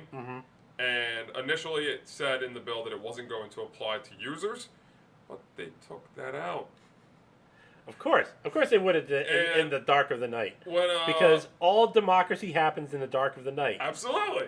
And when the guy that was, I guess, one of the proponents for the bill was talking about it, he was like, oh no, we wouldn't apply it to users. And then on a future interview with him, he goes back and says, well, we might apply it to users. And he's specifically probably just talking about in his mind. Yeah. Not thinking about how they could apply it. You know, we would never. Mind, it's the big users. We would never always translates to we will always. Yes. And that's the thing with like the social media companies in general, like YouTube and whatnot. And we talk about like freedom of speech and whatnot, and freedom of speech is an illusion. Yeah, well, freedom in and of itself. Illusions that we were sold on by a older generation of Americans. People that bought into it.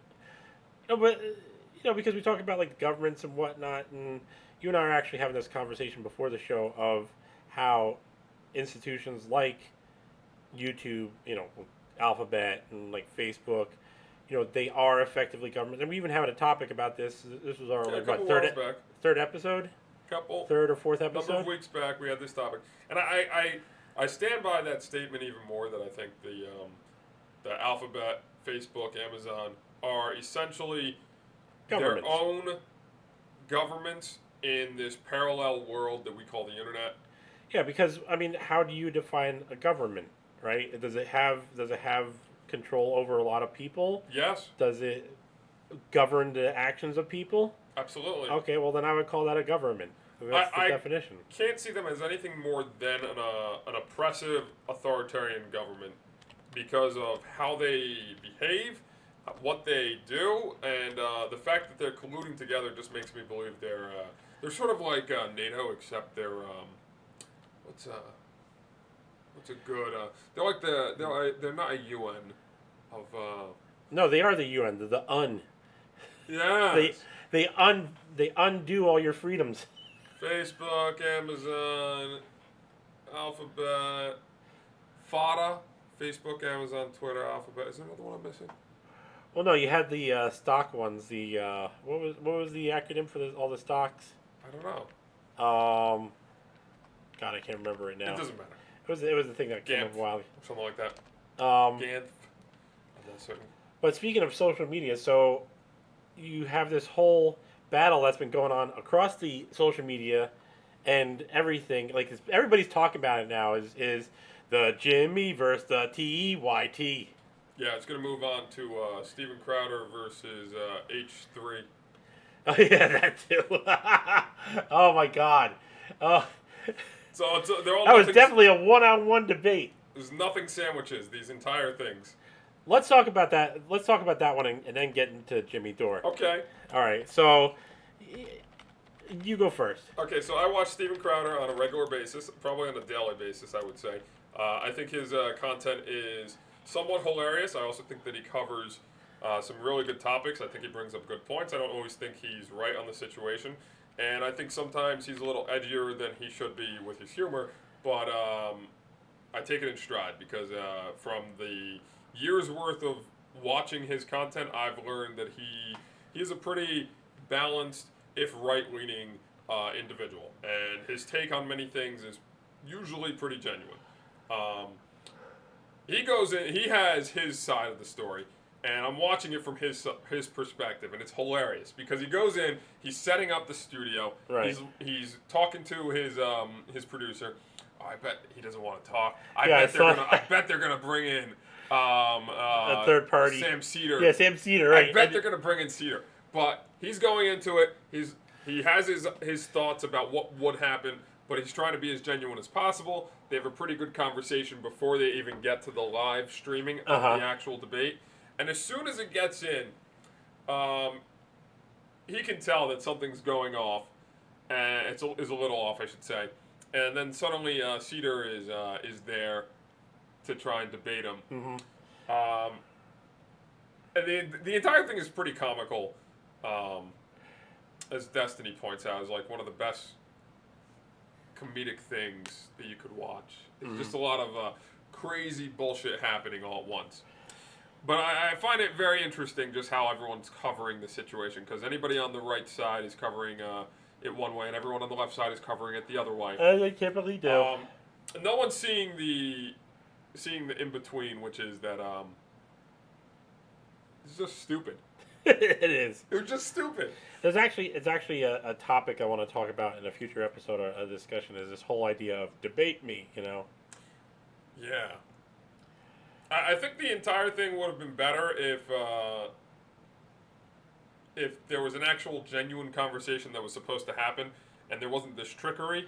Yeah. That was being the done. fuckery.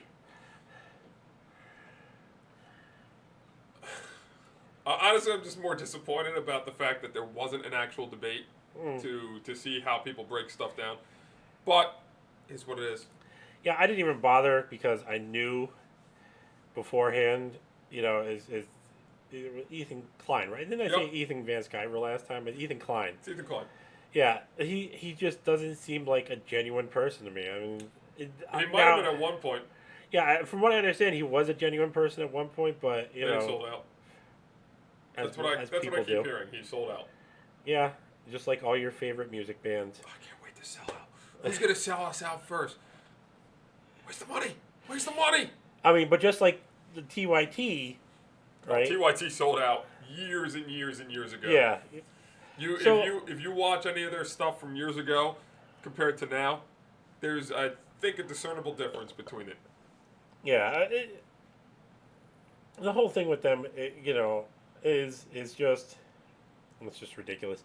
It just winds up being either you have people that are grifting from the start or people that sold out. That's all you get anymore. And no, you get some genuine people. They just get buried by the grifters and the scam artists. Yeah, that's why you got to be much more rigorous on researching the people you listen to. Yeah. Unless you're like me and you want to hear the bad faith arguments just to know the. Yeah, I'll listen to bad faith arguments as well. Just because people are going to come up with them and what is fucking stupid. Yes. But on the same time too, like even Jimmy Dore is not without his faults, and he was talking. I was watching him yesterday, and he was talking about Cenk Uygur advocating for bombing Syria. Now I got a clip. So did he really? Cenk Uygur? Yeah. Now I believe he did, but here's what I'm going to show in this clip here is the problem with where's the fucking mouse? There's the mouse. There's the video. This is the problem with when Jimmy Dore sometimes puts out things. So here we go. We got the video, and I'm gonna play it for you right now. They crossed the red line, or didn't they?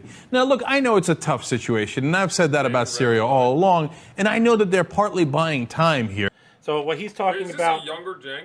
Yeah, this is back from 2013. Okay. When Obama put the red line. Right, and Jimmy Dore is using, this is like, clipception.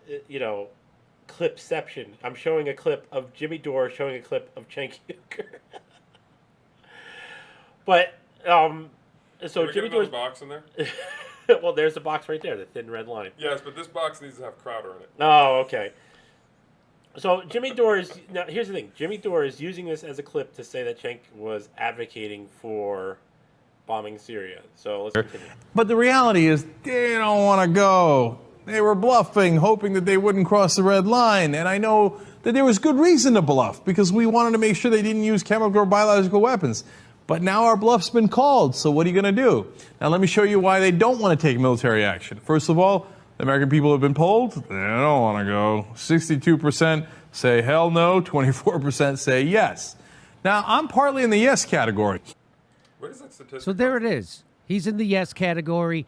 They called our bluff. You have to do something. There's Cenk advocating for bombing Syria. And there's more to it. I'll just cut it. Okay, now I'm going to pause here after he pauses.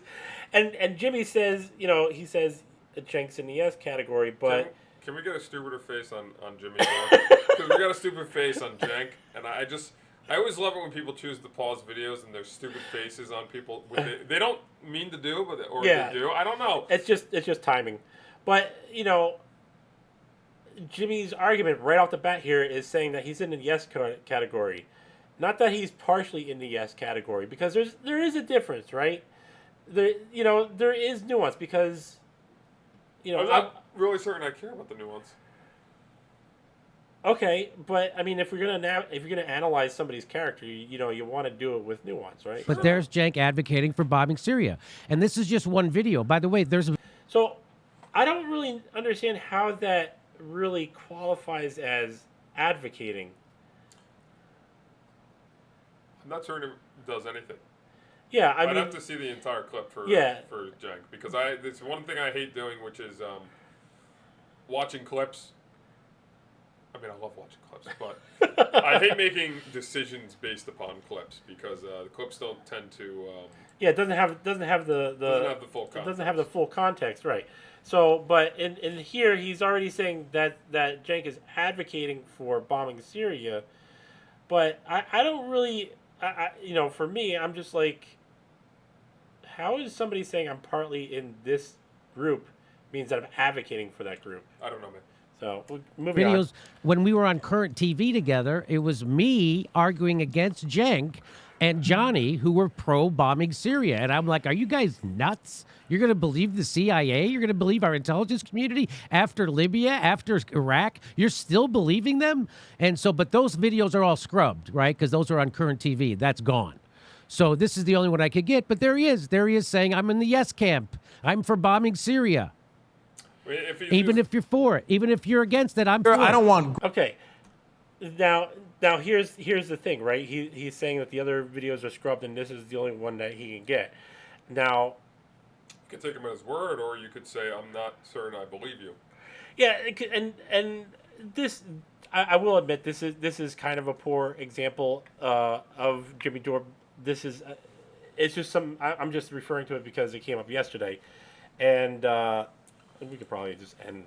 I mean, Jimmy Dore seems like a more genuine character than Cenk at this moment in time. I do think he's a more genuine character, but Maybe he's just making a bad leap of logic then.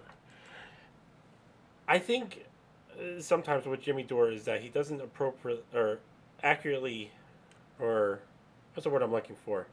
He doesn't put enough context sometimes. Like he was showing a while ago, he was so he's using information he's privy to, and trying to show us that the information that he's privy to matches up with what he's saying by tying it to this clip of Cenk saying something. And this happens to a lot of people, I find, including myself, is that you know something, you expect that someone else knows something, and you try to bring up a third thing that you know proves your point, but the person who you're talking to doesn't necessarily know the first or second thing that you're talking about that allows for the third point of correlation to bring it all together. Right. And that may be what was happening there, is that he is doing that. I can't say one way or another. In this case, he's like he did make the caveat that he couldn't get other clips, and this is the only one that he could get, right? So But to say that this clip is showing Cenk advocating for bombing, because later in the clip, Cenk does talk about he does suggest bombing as a suggestion, but that doesn't, just because you suggest something doesn't necessarily mean that you're advocating it. And the reason why I say this is because there's been a couple other times, and one that comes to mind is a video he did. It was a couple years ago where he was showing Obama speaking, and he's pointing to Obama saying, Obama's saying this and that and the other thing, and I'm like, the context of the video doesn't really show what the point that he was trying to make. I think this goes back to what I was saying, though, is the fact that you may have already come to a conclusion based upon stuff that you've seen. Right. But because someone else hasn't seen what you've come to the conclusion upon based upon that information, you can't get behind the new information that's being presented to you because it is one point. Yeah, and to be fair, like that's, I mean, well, we're not trying to be like a serious organization here. Really?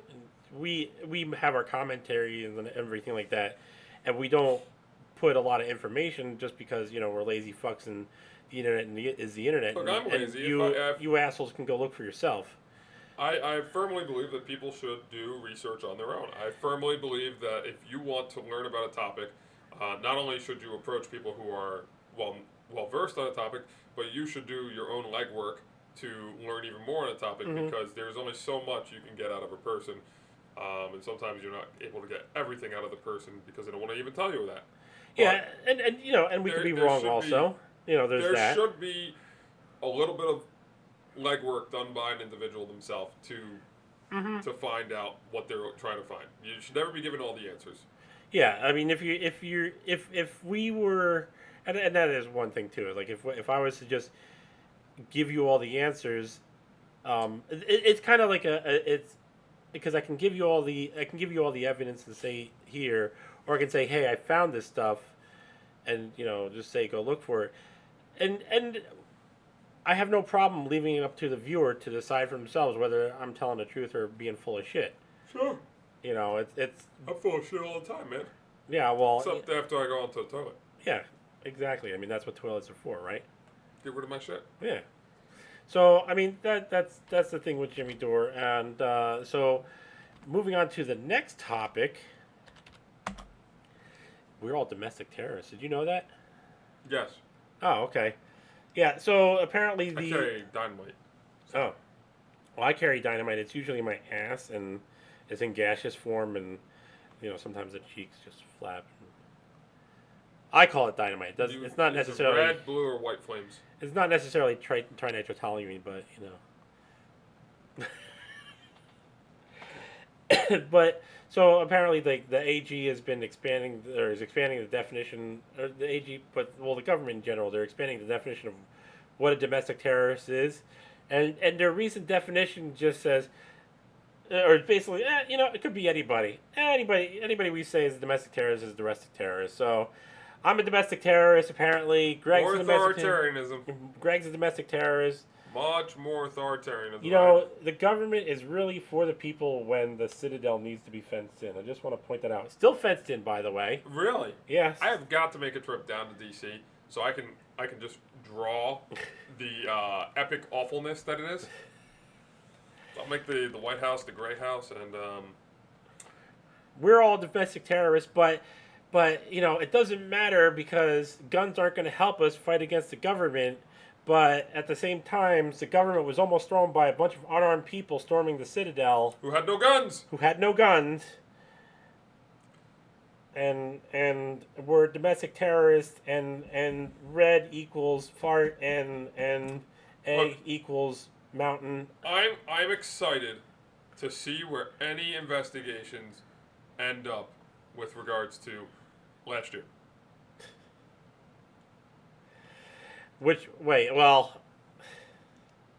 I just have no words. I have no words. I got nothing to say. There's just too much redonkulousness going on. I can't wait, man. I can't wait. Oh, man. Gotta love living in I'm excited. This will be the nightmares. next form of entertainment.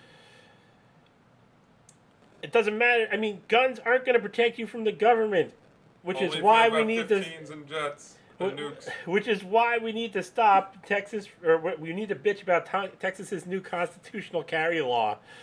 So yeah, I'm sure it'll be awful. yeah, Texas has a new law where it basically constitutional carry is like you don't need a permit, nothing. Nobody, I think I said nobody can question you. Sure. Okay. Wait, a thought experiment or a thought experiment? It's a little bit of both. Oh, okay. It really isn't, but it's just one.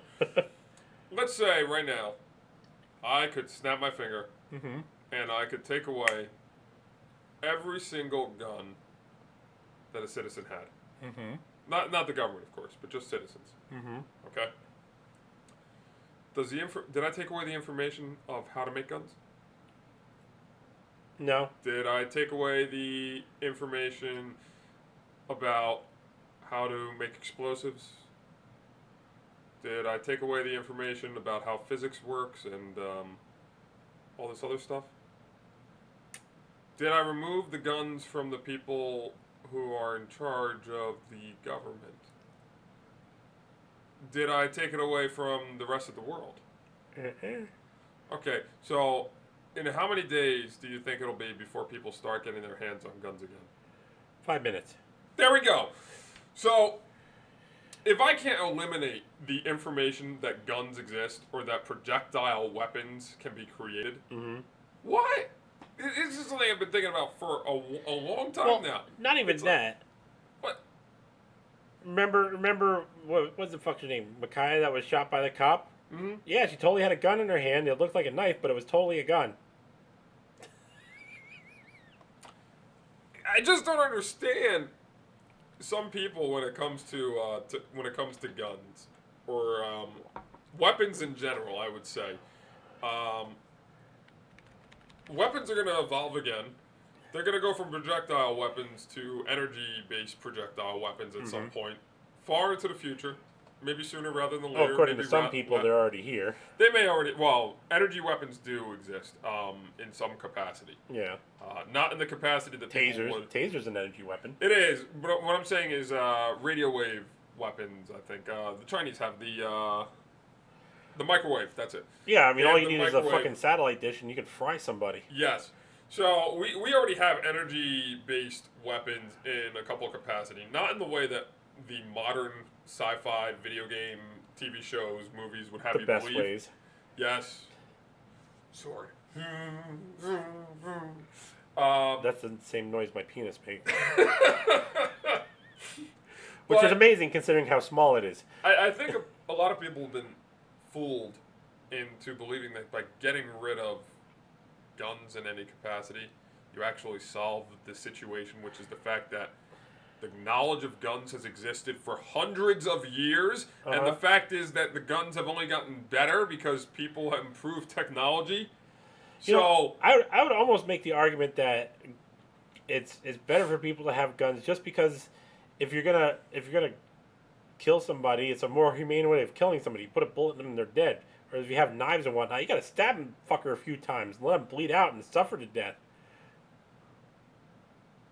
Not that I know from experience.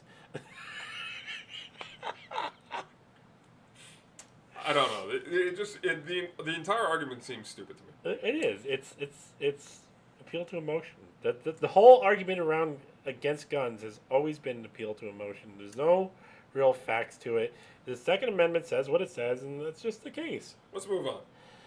Moving on, because we talked about January 6th, which was so horrible, and the all these federal agencies that knew about it ahead of time did nothing. Well, people are starting to say that the FBI actually organized January 6th. Some people are saying that. I'm waiting to see what other future information comes out on it, because right now it's been a nothing sandwich. And it's just been a lot of suggestions and talk, and I haven't really learned much of anything other than the fact that there are some signs that make it seem like this is obviously some sort of FBI plot, and it seems to follow similar situations in which the FBI was involved in.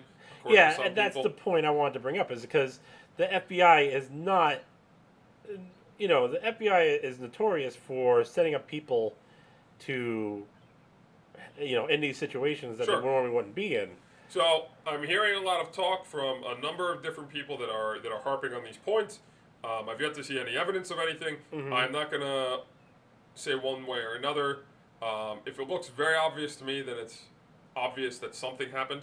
No word that what they're saying is what actually happened. It could be another organization that's operating exactly the same as the FBI was the one that did it, or it could be that it just so happened to be a coincidence that it looks just like an FBI operation. Although coincidences are pretty rare. Pretty rare. So I believe in coincidences. Yeah. Coincidences happen every day. Yes, I just they don't do. trust coincidences. To quote Garrett. Yes. So yeah, I mean, there's always these spy work shenanigans. But Is that breaking the fourth wall, you think? speaking of spy work shenanigans, apparently Trump was spying on House Democrats, and it's a big deal.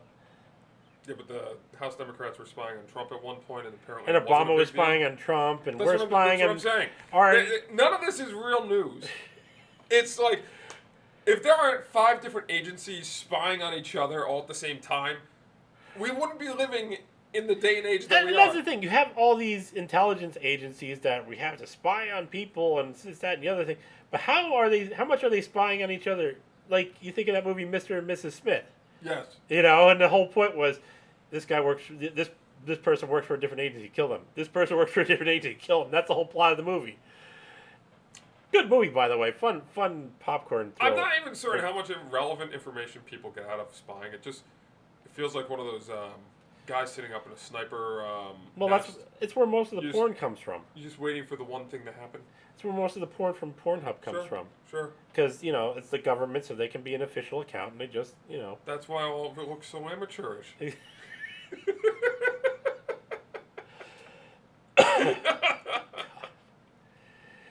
But, moving on to, like, social and cultural stuff.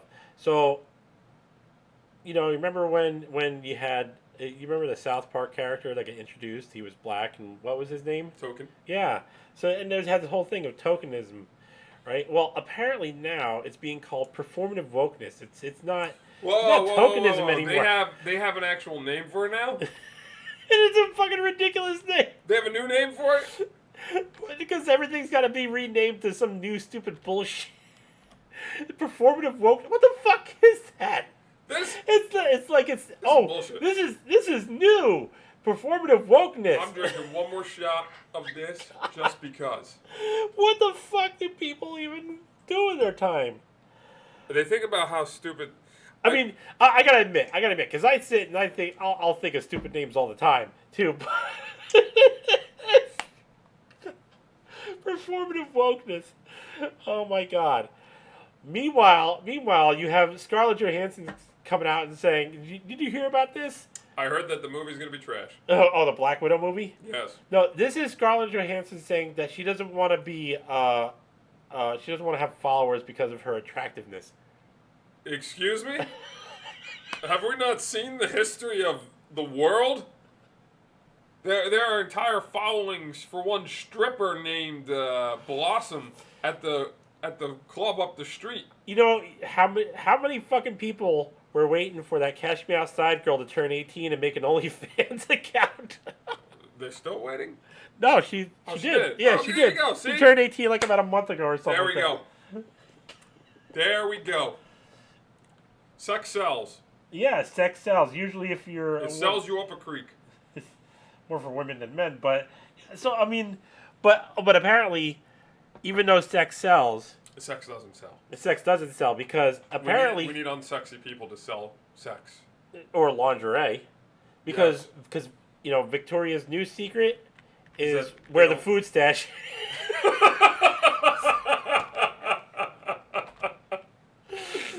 Because they're like, oh, we're sick of all these sexy women selling lingerie.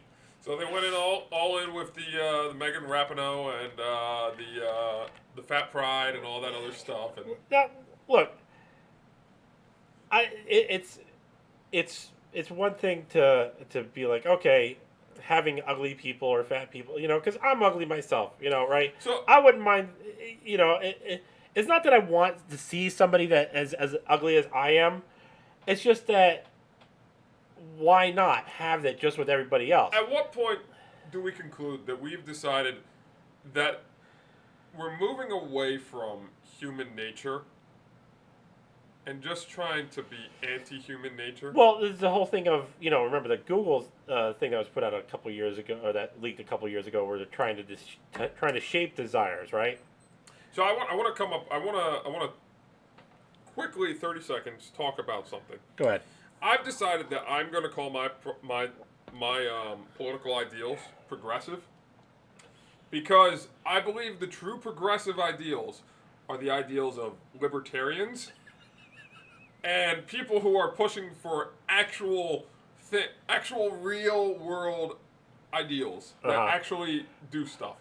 And that the people who claim to be progressive are actually conservatives because they are trying to stay rooted in the past of hatred and racism and bigotry, which is what they're rooted in. And that is the past. They're a white supremacist wet dream.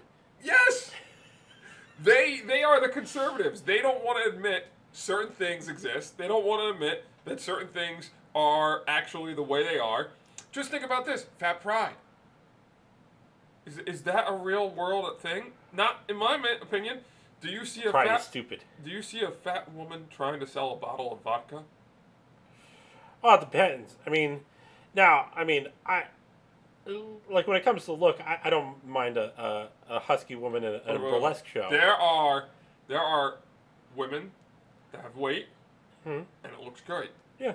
There's a greater amount of women or men that have weight, and it just looks terrible. Yeah, and I'm an ugly person, right? Now, do I want to see ugly person just for the sake of their of wanting to promote the idea? No.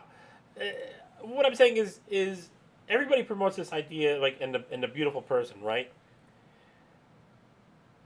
I'm fine with having average looking people, having ugly people, having fat people, and all this stuff. Sure. Go for it. I think it's a great idea. Having the diversity, the actual diversity. You have the traditional beautiful people, the beautiful people, the average people, and so forth. I'd love to do an experiment. And Having that diversity is great when you're trying to sell clothing and whatnot, right? No, I think if I want to perform an experiment, and have two exact same books of clothing, and one book is going to have just all beautiful people in it, and the other book is going to have diversity like crazy in it, and I want to see which clothing sells better. Well, this is what I'm getting to, right? Because it's one thing to have all these different people and just be like, we're gonna, okay, but you have that marketing of, oh well, we put a beautiful person with this piece of clothing on, so if you wear it, you're obviously going to be beautiful. But I honestly think that actually gets people to buy stuff, because that is very subtle marketing, in that by wearing this, I will look as beautiful or as handsome or something as this person. It's subconscious marketing. It is. But for those of me that don't buy into the subconscious marketing, I'm just fine with having every which way of a person. I'm being honest, I think even if you were to consciously think about it, you would still be somewhat affected by it. I think it is an innate bias that your mind is looking for certain types of ideals. Okay, you are looking for, regardless, you are looking for that ideal woman, or you're trying to think of what you would want to look like. Right. And so instinctively, I think you're gonna just move towards certain things. So if you see this guy wearing this suit looking really good, you're gonna think in some way, subconsciously possibly, that, oh, I might look really good wearing that exact same suit. And maybe that's always going to be the case, right? Because maybe the advertising has gotten the way it has because of, everything I'm talking about and everything we're talking about has been done before, and it's evolved. Advertising has evolved the way it is. But even still, I wouldn't mind just putting a different spectrum of people and just having it there, but not fucking promoting any one or the other. The way somebody looks is a fucking major blessing on society. I think that's another one of those extremes taken in just a direction. It's like just at some point people just start believing the stuff that they're putting out. I mean, because well, here's the reason why I'm talking about having like models across the spectrum. Because you buy this outfit, like for people that are like that are focused on the physical appearance of an outfit, you buy this outfit believing that you're going to look like this person by putting it on, and then you buy it and you look nothing like the person. Well, what happens? You get disappointed. Well, if you buy an outfit of somebody that, with a model that looks kind of like you, then you have realistic expectations of what the outfit's going to look like on you. But they might not buy it then. Maybe. Maybe not. I think they'd be less likely to buy it. That's my personal opinion. I mean, I'd be interested in finding out. But if you want to do that, that's great. Do that experiment. But don't promote and say fat is beautiful or what. I mean, because the traditional aspects of beautiful, I don't really find all that attractive. Right? That's not what everyone has their own ideal exactly of what beautiful is. But there are common features amongst Well, humans. yeah, because we talk about the golden ratio and the triangle shape and But all there that are always shit. going to be common features that tend to be where most people's particular preferences line up. A lot of that has to do with like bone structure as well. So Sure. But that's the whole thing with all this. But moving on. So speaking of sexually attractive people, because I talked about like the tub streams. Are they sexually attractive? Those people? I mean, I'm not certain I can see their entire body. They're in a tub. I think I'm only focused on their face at that point. Oh, I'm definitely only focused on their face. So it moved from the tub stream thing to ear licking, where. Sure. Now what are we moving on to? Well, no. So now Twitch has taken action against all of it, because you had the adpocalypse on YouTube, and Right. people are talking about potential Twitchpocalypse happening, because Twitch kind of branded itself as a gaming streaming platform. And yet they are no longer that in really any way, shape, or form. Well, I mean, there's still a lot of gaming on there, but Yeah. even though these other things moved on there, that's not inherently a bad thing, right? The problem, so let's just go through this issue, because the problem is that first off, there was different set of rules for men and women. Apparently, is that because if men tried to be like sexual or shirtless, they would get banned, but women, doing the pasties and whatnot. Wait. Men who are already in public allowed to be shirtless, regardless, Yeah, as I understand it, yeah. are not allowed to be shirtless on Twitch. As I understand it, yeah. So we're not even following public standards. Here's the other thing, and I want to go on this little tangent, because there's two main points I want to talk about on this. One is the cultural, one is the economic. So the cultural is you have this whole idea that Twitch was a gaming website, and you have this whole Gamergate, and gamers are sexist males, and this, that, and the other thing. No, they're just men. Well, they're just people. But even the male gamers that have been complaining about the female streamers on Twitch, they were never bitching about the fact that they were women. They were bitching about the fact that it was unequal treatment, and that Twitch was not adhering to its own rules. The Twitch is another one of those hypocritical corporations, man. So, I mean, that was one thing that... But they're owned by Amazon, basically, aren't they? Yeah, they're owned by Amazon. Which is why they're hypocritical. Mm-hmm. Yeah. But this is another thing that flies in the face of, gamers male and bad, That's the cultural aspect of it. The economic aspect of it is you have people talking about Twitch. The same thing happened to Twitch. A Twitchpocalypse has happened to YouTube, allegedly, where all these advertisers says, "Hey, we don't want to advertise on this content. Blah blah blah blah blah. We're going to pull our money." and supposedly that's why YouTube has such harsh restrictions. Yeah, right. But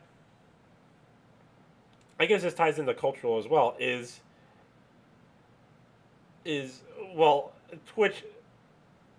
How beneficial is Twitch doing its own economic model by setting up expectations, with the expectations it's setting up?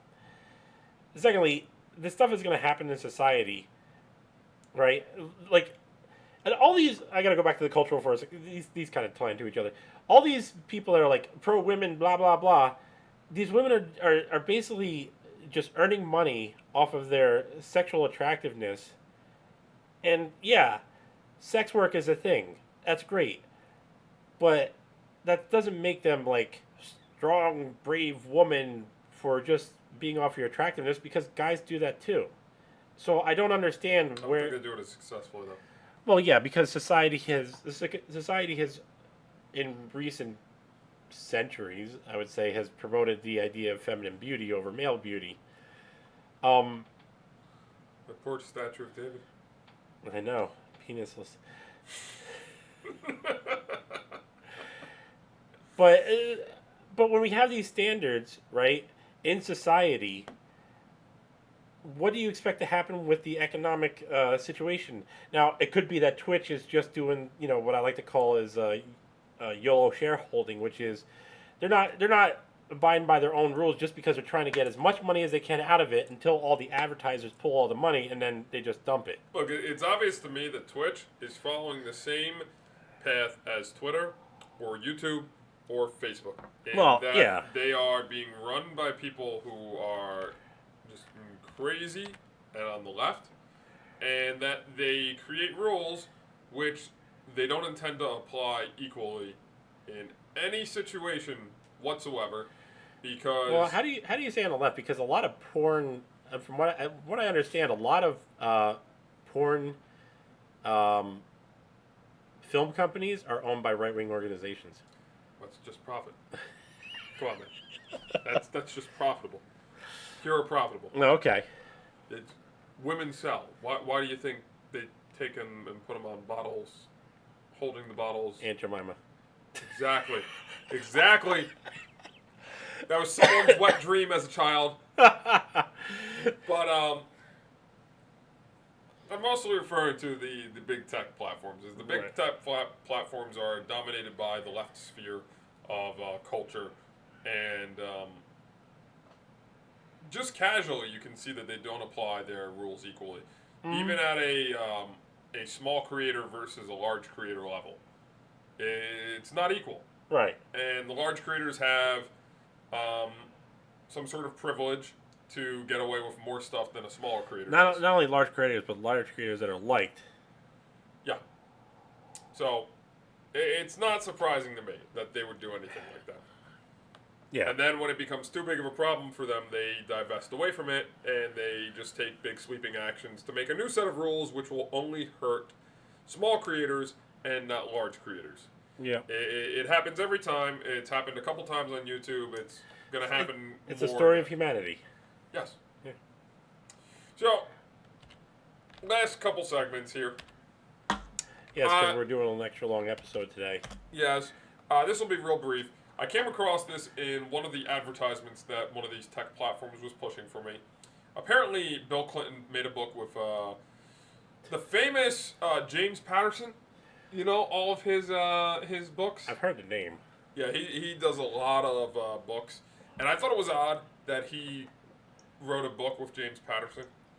Because I've been seeing his books for quite some time.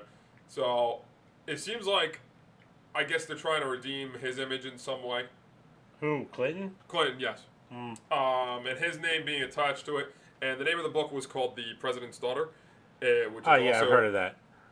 I don't know when the book came out, but it seems to me like that is the obvious thing, is they're trying to redeem his image through a book that is written by a very popular author.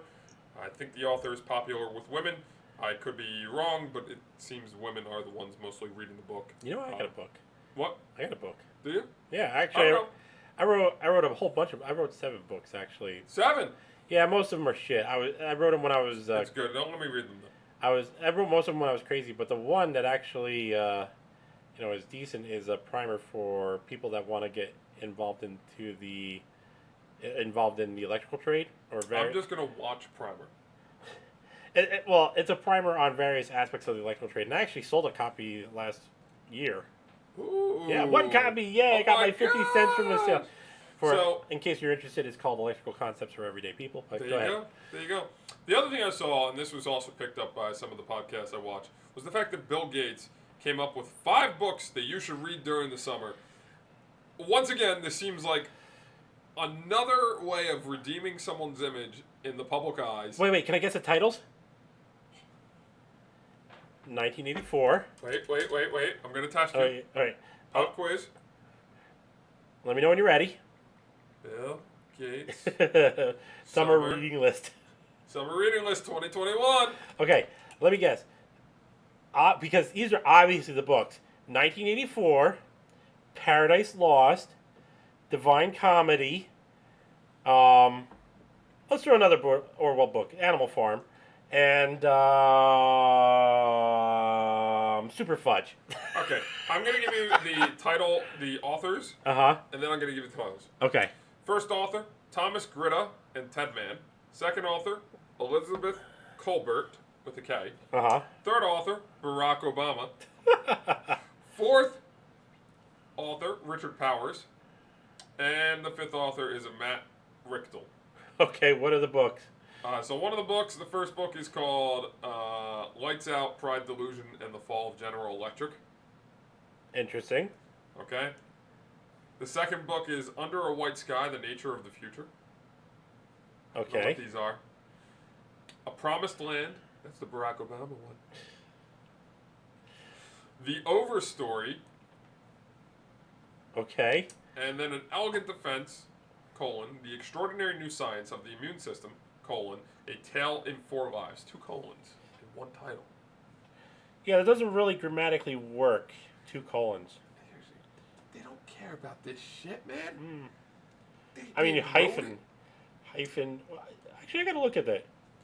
But what I find interesting is the fact that it was a promoted article on Forbes and a number of other websites, and it just seems to me Keep reading. that the entire thing is bullshit, and they're trying to deflect away from all the negative press that Bill Gates is getting. You know, and that's one thing, like, because we talked about the TYT Jimmy Dore thing before. I wonder how much of that is really, not that I think it would be on Jimmy Dore's part, I wonder how much of that is just kind of like taking up news space when we get to be talking about something more pertinent. Yeah, I find that often happens a lot, is that people talk about stuff. And the last tidbit, which is another instance of websites like YouTube doing stuff, is Instagram offered me a few weeks back to turn off my ability to see dislikes on anything. I remember you talking about this. And I just find this entire thing very interesting. Why would I want to turn off dislikes on any post that I see? Because I don't want to see how bad... Greg. Oh, yeah? Greg, you need a hug. No, you fuck. Get the fuck away from me. How about a pat on the head? No. Pat on the Jufro? No. No. Get off of here. Let's talk about the topic. So, our topic for today is Greg's topic, so you can start off. Yes, the topic is in regards to fantasy worlds and the way they're portrayed in a number of different literatures. And I find fantasy worlds to be not just fantasy worlds, but anything that's sort of fictional worlds of any kind. The way the society is portrayed, the way it's illustrated, the way it's even talked about. A number of times, if you deal with anything that's in regards to humans, right? If it's in the current era, there's not really much difference than how our real life actually is. Okay? It's presented as the way society is, and the only time it ever gets different is when they say, oh, we found this elusive group, tribe, or something like that out Living in in the an island that spears down people who visit. Yeah. But what I find most interesting is that whenever you think about these fantastical races or species that live on different planets or live secretly within society and that are hidden from plain sight, or in any way, shape, or form, it always seems that there is never going to be a society that is similar to how we are in any way, shape, or form. And what I mean by that, even in video games, it's like this to some degree. Well, what do you mean by? You mean exactly the same, or? No, I mean in that it is completely. The way their societies have developed are completely different in many ways, and they seem akin to how everything was in like maybe the 1600s, 1700s, or 1800s or something like that. In modern day society, we have a lot of because capitalism had such a big influence on the world at large, and in many ways has shaped society in general. You have a lot of these large corporate retail stores that you can go there and buy almost anything. Right. Okay. The way that is typically represented in the future is that there is one company that you buy all your product from. By and large. Exactly. So by and large, I think is the one of the few times it has become closer to what society currently is, and they just took it to one of its logical conclusions, which is we decide that one company can own everything and be in charge of everything and such things like that, right? Right. And so they become the standard in which you buy all this stuff from. That's sort of, I feel like it's mocking Walmart and things of that nature. Other things is like if you look at Star Wars, right? Okay, not once in any time during Star Wars do you see what looks like a chain of anything. You know, in the multiple times that they've passed through markets of any kind, there's never this idea that there is a retail giant or a corporate giant that owns That's an interesting observation. everything. If you look at a lot of the fantasy worlds that they develop, if you look at Lord of the Rings was developed way in the past, before a lot of the modern retail giants we have. Right. And it makes sense to me that Tolkien would have created the society based on what they had at the time. Right. And there weren't big retail giants at that time. There weren't anything at that time. No, not really. And so the fantasy world you're thinking about, so you think of the elves, right? The elves they're basically a community that works together. Communism. But even in the elven community, there doesn't seem to be a form of currency that is passed between them. Or at least they don't explore that side of things. I never see this side explored in most fantasy, sci-fi, video games, or anything like that, except when there is a need for it, which is currency and how it's traded between individuals or groups at large. So, right? There's no shops that are available there. In video games like World of Warcraft, there's always a shop you can go to. Okay? In Borderlands, there's Marcus. He basically runs everything when it comes to guns. And you have the vending machines. Yes, the vending machines. But that is sort of he owns everything. Right. And it's simplified just to be, okay, Marcus is the guy that sort of took over the entire of Borderlands. But if you go outside of the one planet, because they do that in one of the later games, Marcus is the guy in the galaxy that owns and runs everything. Even though you have all these bigger companies like Atlas and going forward. Right. My point is, I never see the idea of how currency is done between people, how the average market is done between people. And whenever you do see a market, it seems as if every single business is family owned, or every business is family owned except for the giant corporation that seems to be encroaching upon all of the little small families and is trying to buy up everything. Just like in Stardew Valley. Yeah. I've never played Stardew Valley. But in Stardew Valley, there's this corporation that has like a convenience store there, and you have the choice of either doing essentially missions for the corporation, in which case it grows larger and takes over. I think it takes over everything. Sure. Or you just kind of ignore it and then it dies out, and because you do all the stuff for like the convenience store there. Now, what I do find a lot of in the fantasy, the sci-fi, and movies, video games, and such, is there is tons of exploration of what their culture is like. There is tons of stuff on how their religions developed. There's tons of stuff on how So they the interesting stuff. Money is an interesting thing too, because money is a driving factor as to how a culture would develop. Okay, so I mean, let me just put in a couple points right here. So I mean, it's interesting. Of course, you mentioned J.R.R. Tolkien because with the Lord of the Rings and everything, he made all these different cultures based off of cultures that exist, and he just tweaked them and whatnot. You know, from the horsemen and whatnot, and even in the movies, like the work that they put into the costumes and how the costumes expressed the culture. I mean, that was just so great. I've read and watched a lot of videos that talk about the world building that went into Tolkien's masterpiece. All of the side stories and everything that helped to explain even more. There was an entire 20-minute video I watched about how the hobbits were able to stay relatively completely unknown to Sauron, even though if he had scoured the land as thoroughly as he could have, he might have eventually found them. Yeah, it was because they built their homes in the hills.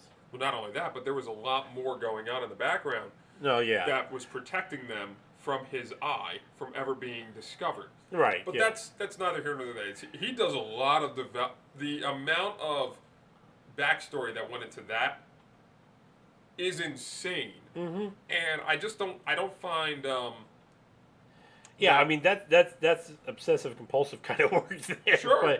But I mean he created like all these different cultures and this world that and it's just so interesting how they were so vast and different and yet intertwined and whatnot, and it really becomes amazing because if we take a step back and we ask the question, what is culture? Well, culture is really, hey, somebody did a thing and other people liked it, so they started doing it too. And that's really what culture is. There is. Right? I mean, when you get to the bare nuts of it, that's what any culture is. But when I think back to our actual history of humans and everything, even in the 1700s, there were large corporations that owned a lot of the West Indies. East India Trading Company. East Indies Trading Company. That is one example of a corporation of the size of which we have like a Walmart today that is doing stuff of that nature. And when you look at historical stuff, they're sometimes mentioned and things like that crop up and everything. But when I think of some of the greater masterpieces when it comes to like movies and video games that I've played that are taking place in other worlds, I never see that kind of development there. Well, so there is one world that does kind of stray away from the one corporation model, and that is the world of Shadowrun, because you have Ares, you have Renraku, you have all these different corporations that specialize in different things, and because why you have all these different corporations is because the corporations have superseded governments in their influence over the world, and that in and of itself, you have it's you never really see. I would love to see someone do Shadowrun as a movie, because you've had all these great stories in this fantastic world of these corporations. I mean, you had what was that TV show? Oh God. Where you had the Belters and Mars and Earth. The Expanse. There we go, The Expanse. Right, where the corporations. Makes sense. Yeah. The Expanse has a lot of. They definitely did a lot of character, history, development, and such. Yeah, even in terms of the corporations. Absolutely. And you get that in Shadowrun as well. I mean, I would love to see a Shadowrun made into like different movies and series that were actually true to the lore of Shadowrun. What separates The Expanse from some other things? Like, just think about Harry Potter. Okay? Harry Potter is basically a society of cobbled together businesses somehow. I never hear much outside of a few businesses where they're diagonally. Yeah, diagonally, and there's not much. Diagonally. Yeah. Just wait until we get to horizontal alley. It's real funny. I've read some fan fictions. Uh-huh. And they'll be like, "Oh yeah, we're in Italy. We got vertic alley." People just run with the bad jokes. I mean,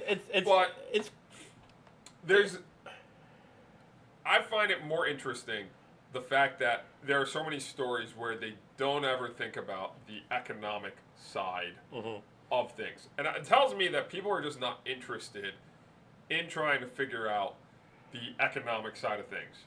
Right? The Expanse clearly has the economic history built into it because you can see it in the corporate wars and all that. Okay? There are definitely fictional stories where the rise and fall of corporations and Shadowrun.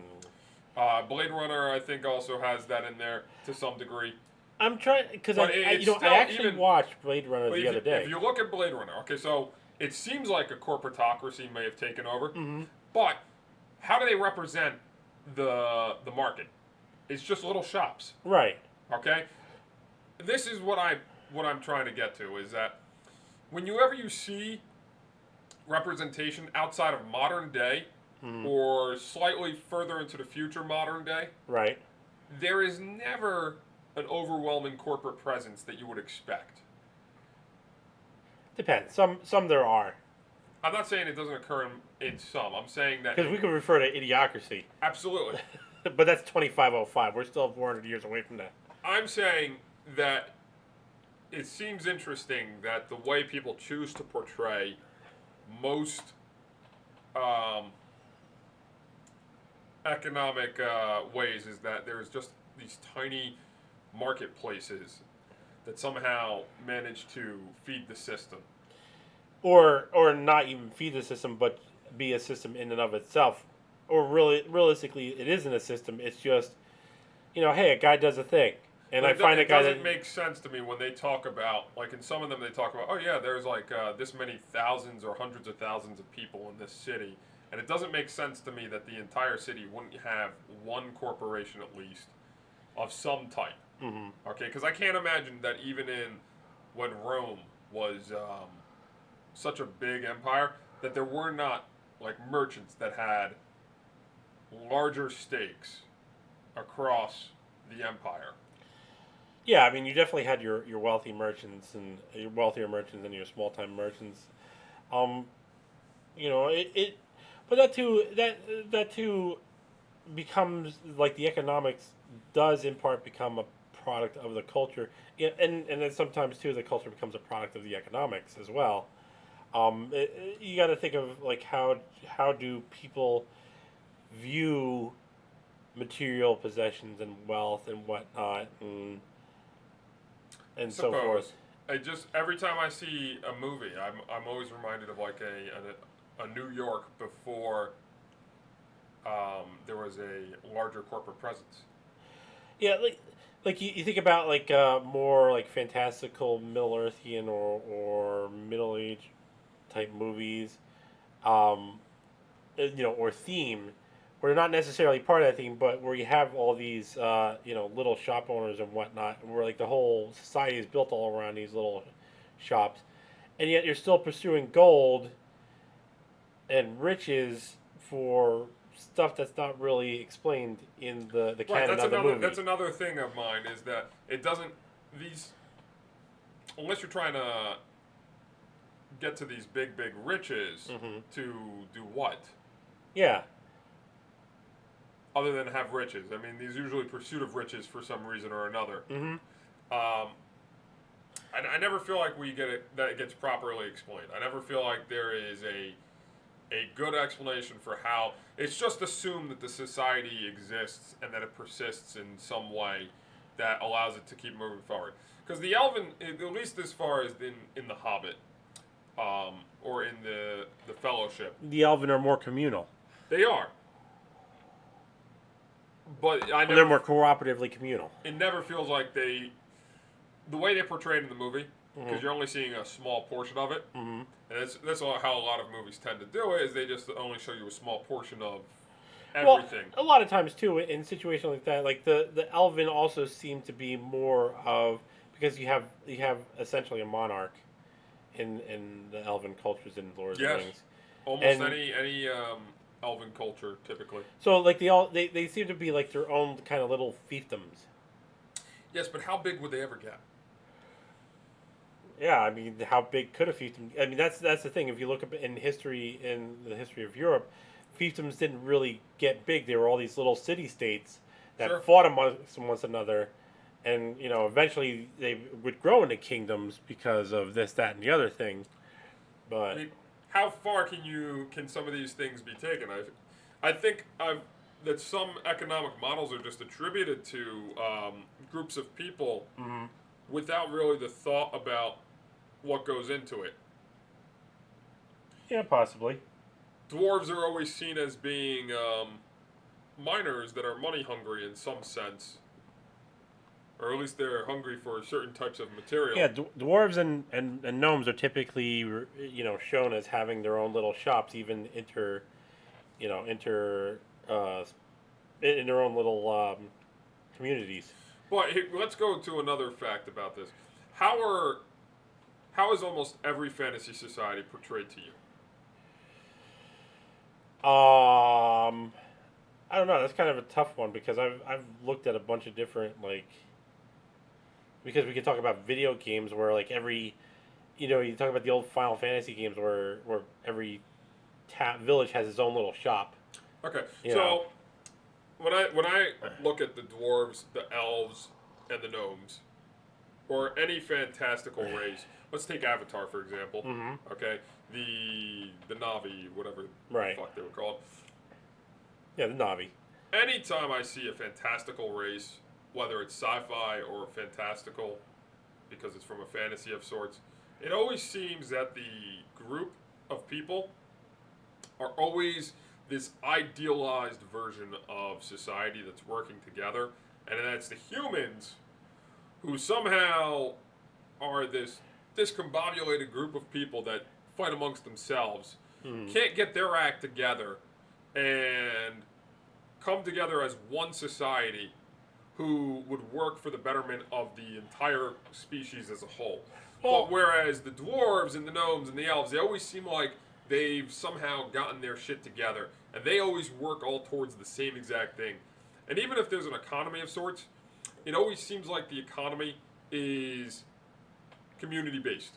Well, yeah, but is that progression or is that retrograde? Because when you look at human evolution, like the evolution of human society, back when we were all cavemen, clubbing women over the head because we wanted to mate with them, we were still a communal, cooperatively communal society on all of our individual tribes. All the men would get together and they would go out and hunt together. All the women would gather together or take care of the children, and it was everybody working to support one another rather than having individual shops. Like all the shit that women picked would be for feeding everybody. All the meat that men hunted would be for feeding everybody. So that brings the question of like these elven and dwarven societies: are they actually a advancement or are they a regression, or is it a effect? If you look at an elven town of sorts, isn't it typically the entire thing is artistically really well? It's like everything seems to be artistically eruditic. Yeah, it looks really good, right? Where are the individual shops in these societies? Yeah, you don't. Where are the individual homes in some of these societies? Okay, whenever I see a human town, it's always a group of houses. Okay, it's always you got shops on every corner, every block, going forward, and then you got a bunch of houses that are just residential and such.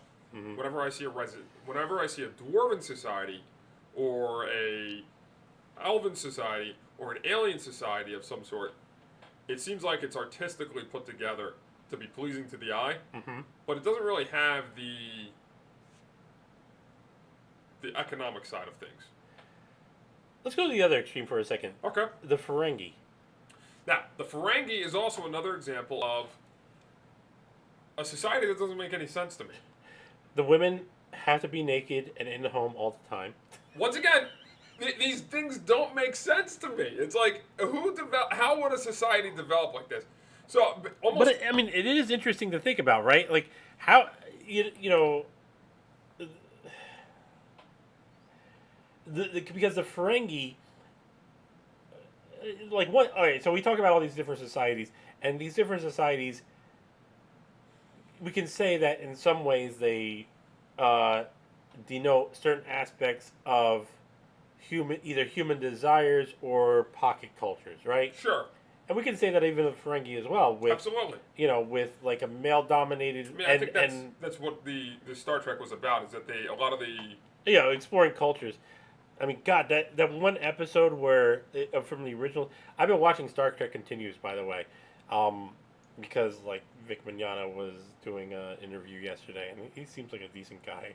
And the cartoon one.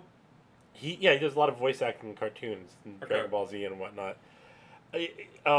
So and like Star Trek Continues, so I saw it and I was like, all right, finally, maybe I'll watch it. I mean, because the original series was groundbreaking, but I'm like, I'm not that huge of a fan. But the one episode I was really a fan of was the whole episode where you have the guys that were painted white and black, and the reason their whole kerfuffle was, as they explained to Kirk, was he's black on the right side and white on the left side. I'm white on the right side and black on the left side. It's stuff like that. But, fuck, I lost my point. You were talking about the Ferengi at first, man. Yeah, I was talking about the Ferengi. I still don't remember what the fuck my point was. Okay, when you look at the Ferengi, okay, how does their society function? Profit. Outside of that? More profit. You have the Grand Nagus, and it's interesting because they're all about profit, and yet you have this Grand Nagus that they're still kind of feudalistically adhered to. How? How? This society makes no sense to me. Well, does it make no sense because it's, because you're looking at through the lens of our human evolution, or does it make no sense because you don't see how it could evolve in that direction? I don't see how it would have evolved that way. Okay. And I also don't. Whenever these TV shows didn't probably have a lot of budget for. Well, the Next Generation had a huge budget. Oh, of course they did. Yeah. But the Picard had an even bigger budget, I think. Yeah, they're doing a second season. I can't wait for that. I'd be interested. I'm like. So the Borg is a very interesting species within that universe. Mm-hmm. Okay, because the Borg is clearly it's a society that accidentally went too far in technology, and I've read not only technology but like how they absorb cultures as well. I've read non-canonical stuff that attempts to explain the Borg. I equate SJWs to the Borg. Well, no, this isn't. I'm talking like this is like. I know. I'm just making official product that they put out in comic form or one thing or another. Yeah, and then all of a sudden they have a queen. Yeah, that makes no sense. But who just so happens to have individuality, as well as the ability to also be part of the collective as well. Yeah, I mean when that movie came out, what was that, First Contact? And now I had a queen. I was just like, you just took an entire culture and made it make absolutely no sense whatsoever. Probably one of the downsides of Voyager. I mean, it's no, that wasn't Voyager. That was the first. I know, but with Voyager continuing down that path. Well, no, because it's like I can understand you have pocket individualities that are straying away from the collect. Well, all right. If I'm gonna go down that, then I can kind of roundabout way to the queen. Yeah. Yeah. But there's at least canonically. There's nothing that explains the Borg, but it's obvious that the Borg are in a technological experiment went wrong. Okay, nanomachines got ahead of them.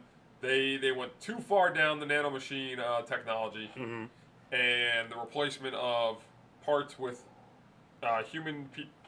humanoid pieces with machine parts, and eventually the machines took over in some capacity. Let's throw a wild idea out there. Which is? What if the Borg was created by someone that was dying and yet somehow wanted to live forever and decided that their way of living forever was by absorbing other creatures and becoming one with them. I think I need you to explain that again. You need me to explain.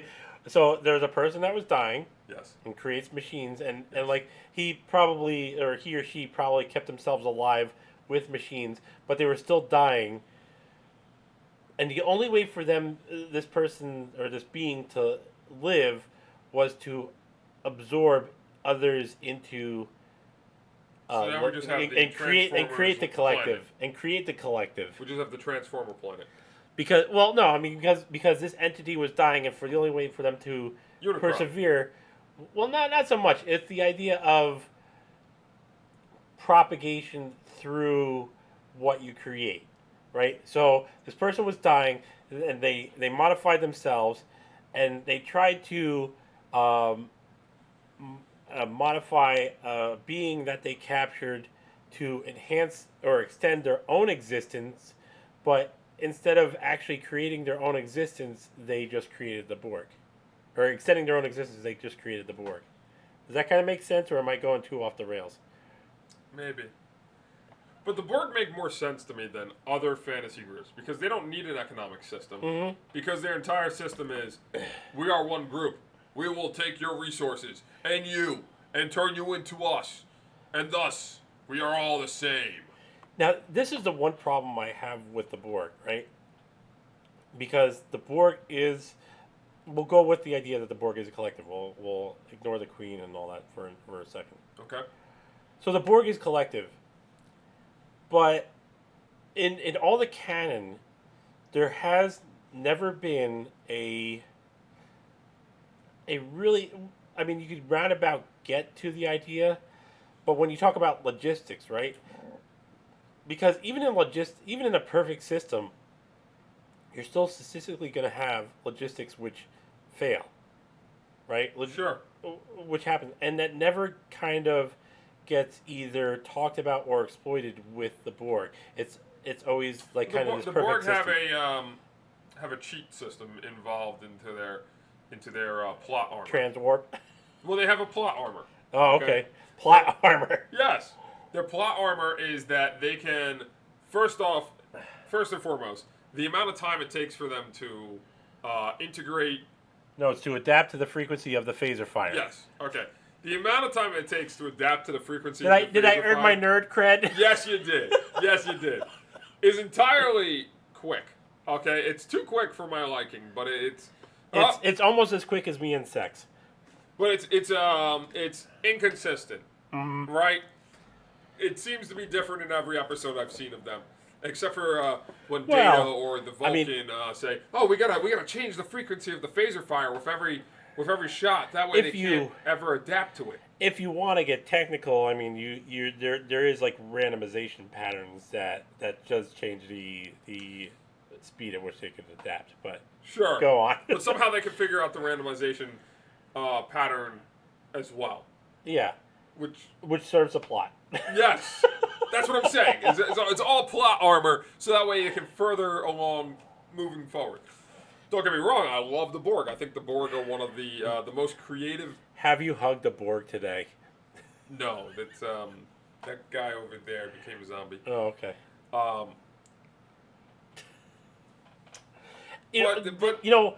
Hold on. Sorry, because you mentioned zombies. Yes.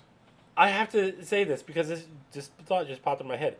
Like, the Borg in relation to the idea of a zombie. Well, the Borg are zombies. They're scientific zombies. I never really thought of that before until you just mentioned zombie now. You've never made that connection before? No, because I'm an idiot. What the fuck do you expect?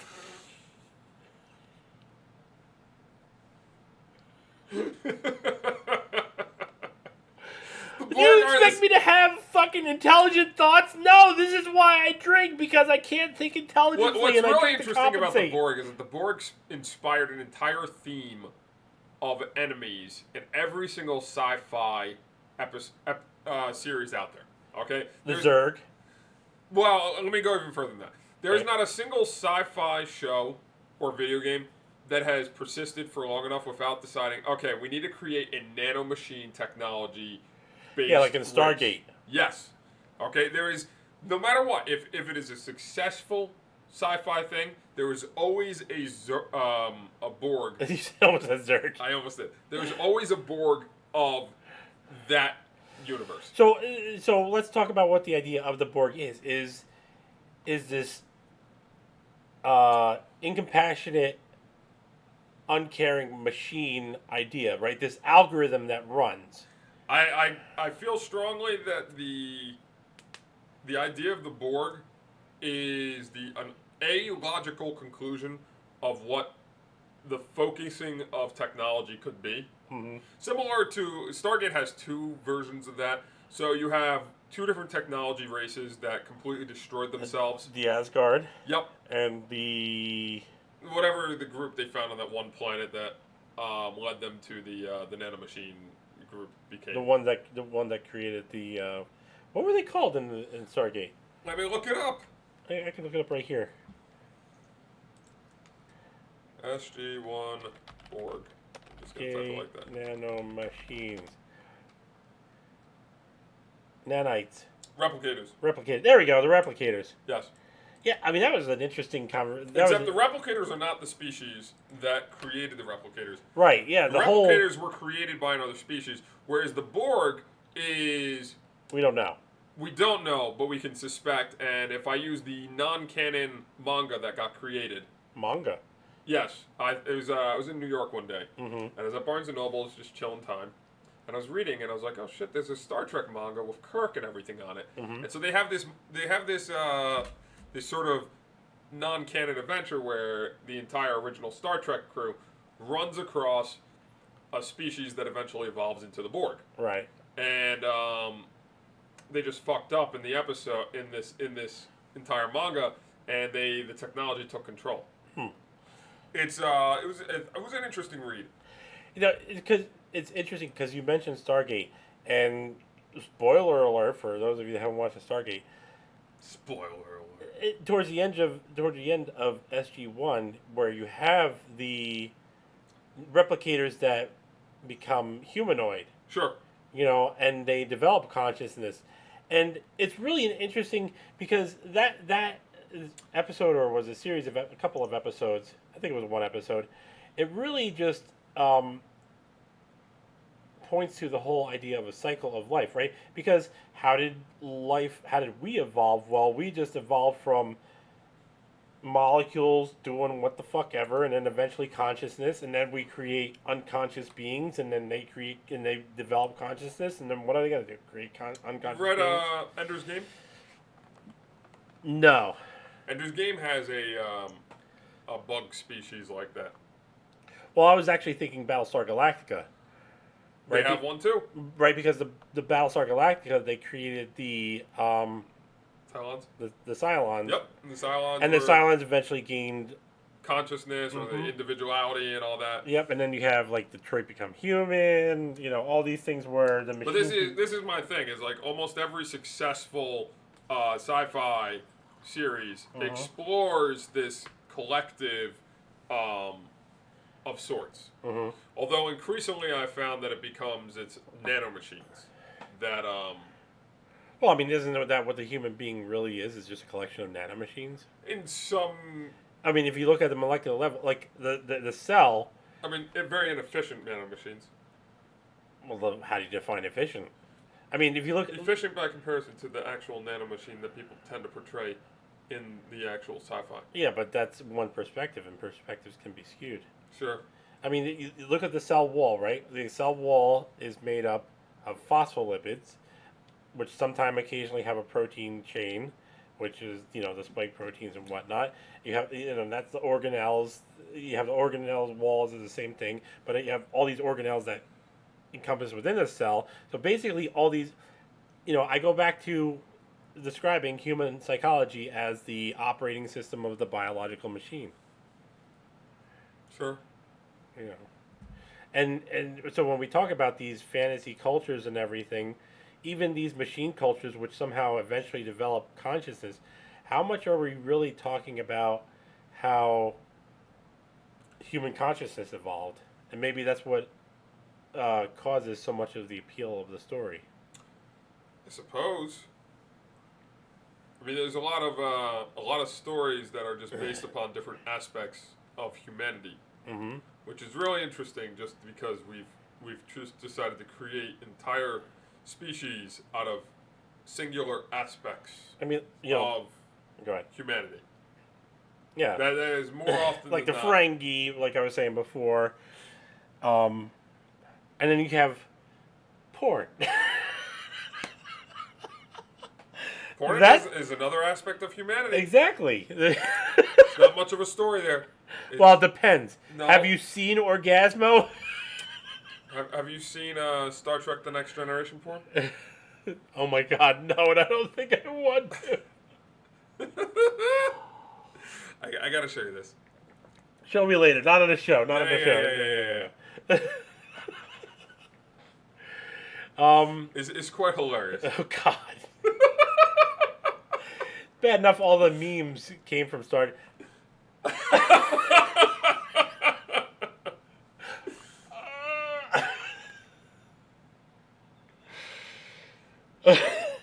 We'll save that for after that. But we could talk about that though. Like, is there anything in porn that we could talk about as far as like culture? Because you know somebody has made a porno with some kind of fantastic culture within it. I find pornos Not as a parody. In pornos, it typically tends to be that the most outlandish situation just happens to be the situation that occurs. It is as if you rolled nat 20s on almost every single roll. I can roll the natural 20 on a D4. Just pointing that out. I'm just saying, plumber shows up. It just so happens that the plumber is really hot. Just so happens that the woman the plumber is calling is really hot. And, the woman called the plumber not for any reason other than, I want to fuck you. So here's a question, right? Because we talk about, we're talking about like, fantasy cultures and whatnot and movies and whatnot. Mm-hmm. And this really can go to any story in general. But these fantastic cultures that make it into stories. Yep.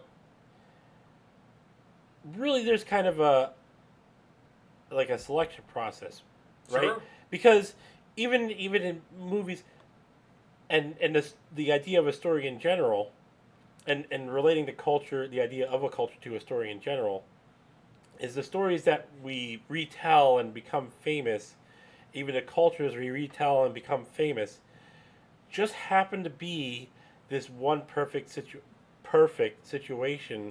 Well, that's storytelling in general. Is I think about this from a number of other topics, but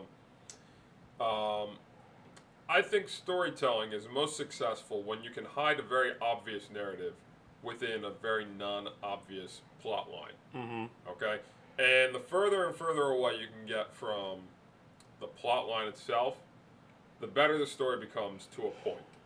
Okay, if it is so hidden within the actual story itself that you can't even see the plot line, that the narrative is telling something that you don't even need, Right. then it goes too far. Right. But some of the best stories are amongst the simplest or the most complicated.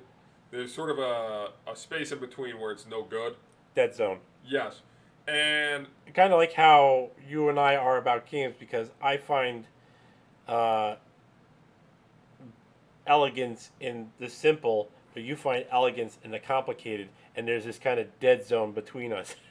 I don't know if there's a dead zone between us, but there's definitely a group of games that you have chosen to commit yourself to learning how to play that all play exactly the same way, and that's awful.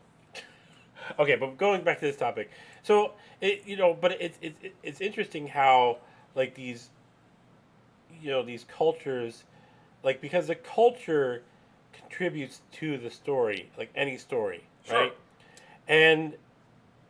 And the stories that elevate, and we compare that to how cultures elevate in the popular zeitgeist, right? What becomes the popular thing to do and believe in and practices and whatnot.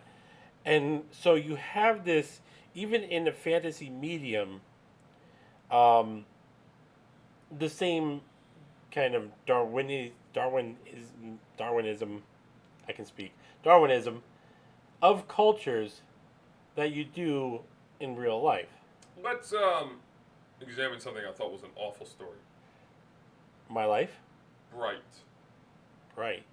That was that Will Smith Never saw it. Detroit movie where fantasy creatures live with humans in the modern... Somebody make a decent Shadowrun movie. Like, somebody make a Shadowrun movie, make it decent.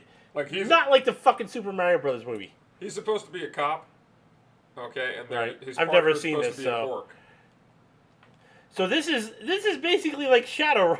And the people that run so far it society sounds are shitty. elves. So, okay, well, so far it sounds shitty. And one of the opening scenes to the movie is like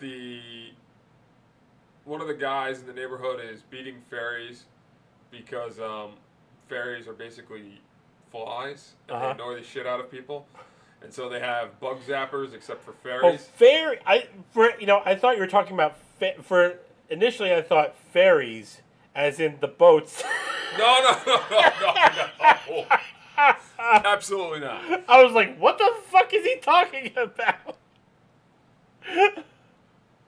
And so I watched the movie and it was awful. It was like a 3 out of 10 because it had funny moments, but that was it. You know what? If you want a bad movie, hire me to write a movie. I will write a movie. It'll be bad and yet somehow good. Don't hire me to write a movie. Hire me to fix somebody else's shitty script, and it'll be fucking great. But the movie was awful because the plot was very obvious, and basically, instead of having a black cop and a white cop, you had a black cop and an orc. And the orc was supposed to also represent a black cop, except as an orc. All of a sudden, this is sounding familiar. Yeah, it was on Netflix. It got a huge promotion. Okay, then the familiarity went away. Terrible. Absolutely terrible. Okay. I know why it sounded familiar. V. For Vendetta. No. V. The I don't know TV what V show. is. You've never seen the TV show V? No. So the premise of the TV show V was that aliens had come and landed on Earth. Oh. And they were integrating with people. Yes. And you had a cop whose partner was an alien. Great fucking show. I could not watch past the first episode. Really? Because I didn't get into the first episode. Well, it was a great series. I mean, if we're going to talk about like space and whatnot, you have a lot of. Let's go into, because we're talking about cultures. Let's talk about animes for a second. Ooh, animes! Animes because are great. There's Except all they're these awful. There's all these animes and whatnot. Still, my favorite anime is Cowboy Bebop. Absolutely, 100% there with you. It is in my top 5. No, number 1 for me. If not my number 1. And made by the same company, which is probably like number. Try it. No. Outlaw Star. Okay. It's up there. Good one too. Yeah, it was a pretty good one. It had some flaws because it had too many filler episodes, but Cowboy Bebop, they created this society, and they even had, because we're talking about the economics. You had the show that put out to all the bounty hunters and whatnot. There was the ideas of the mega corporations as well as the syndicates. Yes. And you had the small shop owners. Yes. So, I mean, it was really well done in that world building. I can fucking talk. Fuck you, I haven't drank too much. Even though I'm sick. Not really. It was so comprehensive in how they built the entire thing. That's what I liked about Firefly, too. I never actually could get into Firefly. But the Cowboy Bebop is a fantastic. It is over the top, amazing anime. It is a classic. It is done exceedingly well. It's one of those few animes that I went out of my way to get the autograph Oh, really? Yes. I was at Otakon in 2005 or something like that. Maybe it was 2006. And I heard that the voice actor for Spike was going to be there.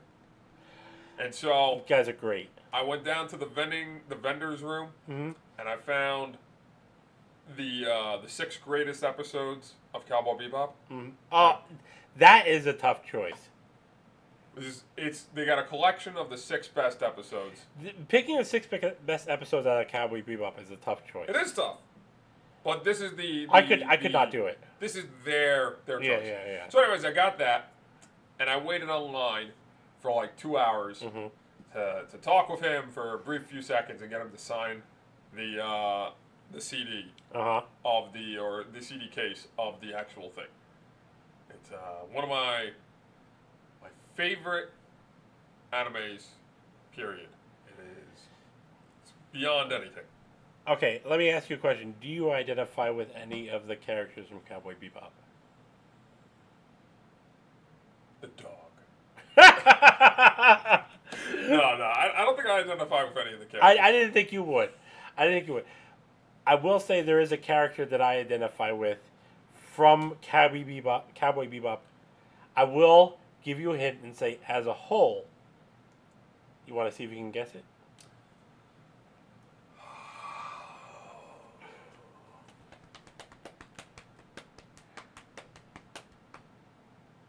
No, I have no idea. Vincent Villaju.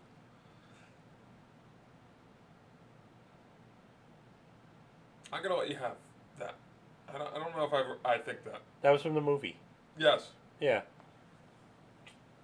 that was a good movie too. There was nothing about that show, even like the quote-unquote filler episodes, that was bad, because there was so much extensive character development in that show. And not even character development, but the whole society. Like, every episode developed either as well as the characters, but the society at large. Sure. There was one episode I didn't like. One? Just because, not because it wasn't good, just because the one character really bothered the shit out of me, and that was the one with the fat guy in the circus. I thought you were gonna say the guy on the horse. No, not him. You know which one I'm talking about? The one guy that was pretty much unkillable? Yeah. Yeah. That episode just kind of bugged me. But even though that episode bugged me, it still helped to build the universe and the characters of Cowboy Bebop. I do not think you could... Alright. I may be in an inebriated state right now. But I will go so far as to say that you could not find better character or world building than you did in that show. Possibly. I think we should end here. We've reached a high point. We've reached a high point. And with that said... If you're still here... Yeah, if you're still... Now, Thank God. We did a long episode because there was so much, nightmare fuel to cover. We've been talking about changing the format of whether or not we want to stick to the hour-and-a-half format. Maybe we will, maybe we won't. But in either case, that's it for this episode. Make sure to tune in for next episode, which is called Who Cares About Health? Or not. Fuck you either way.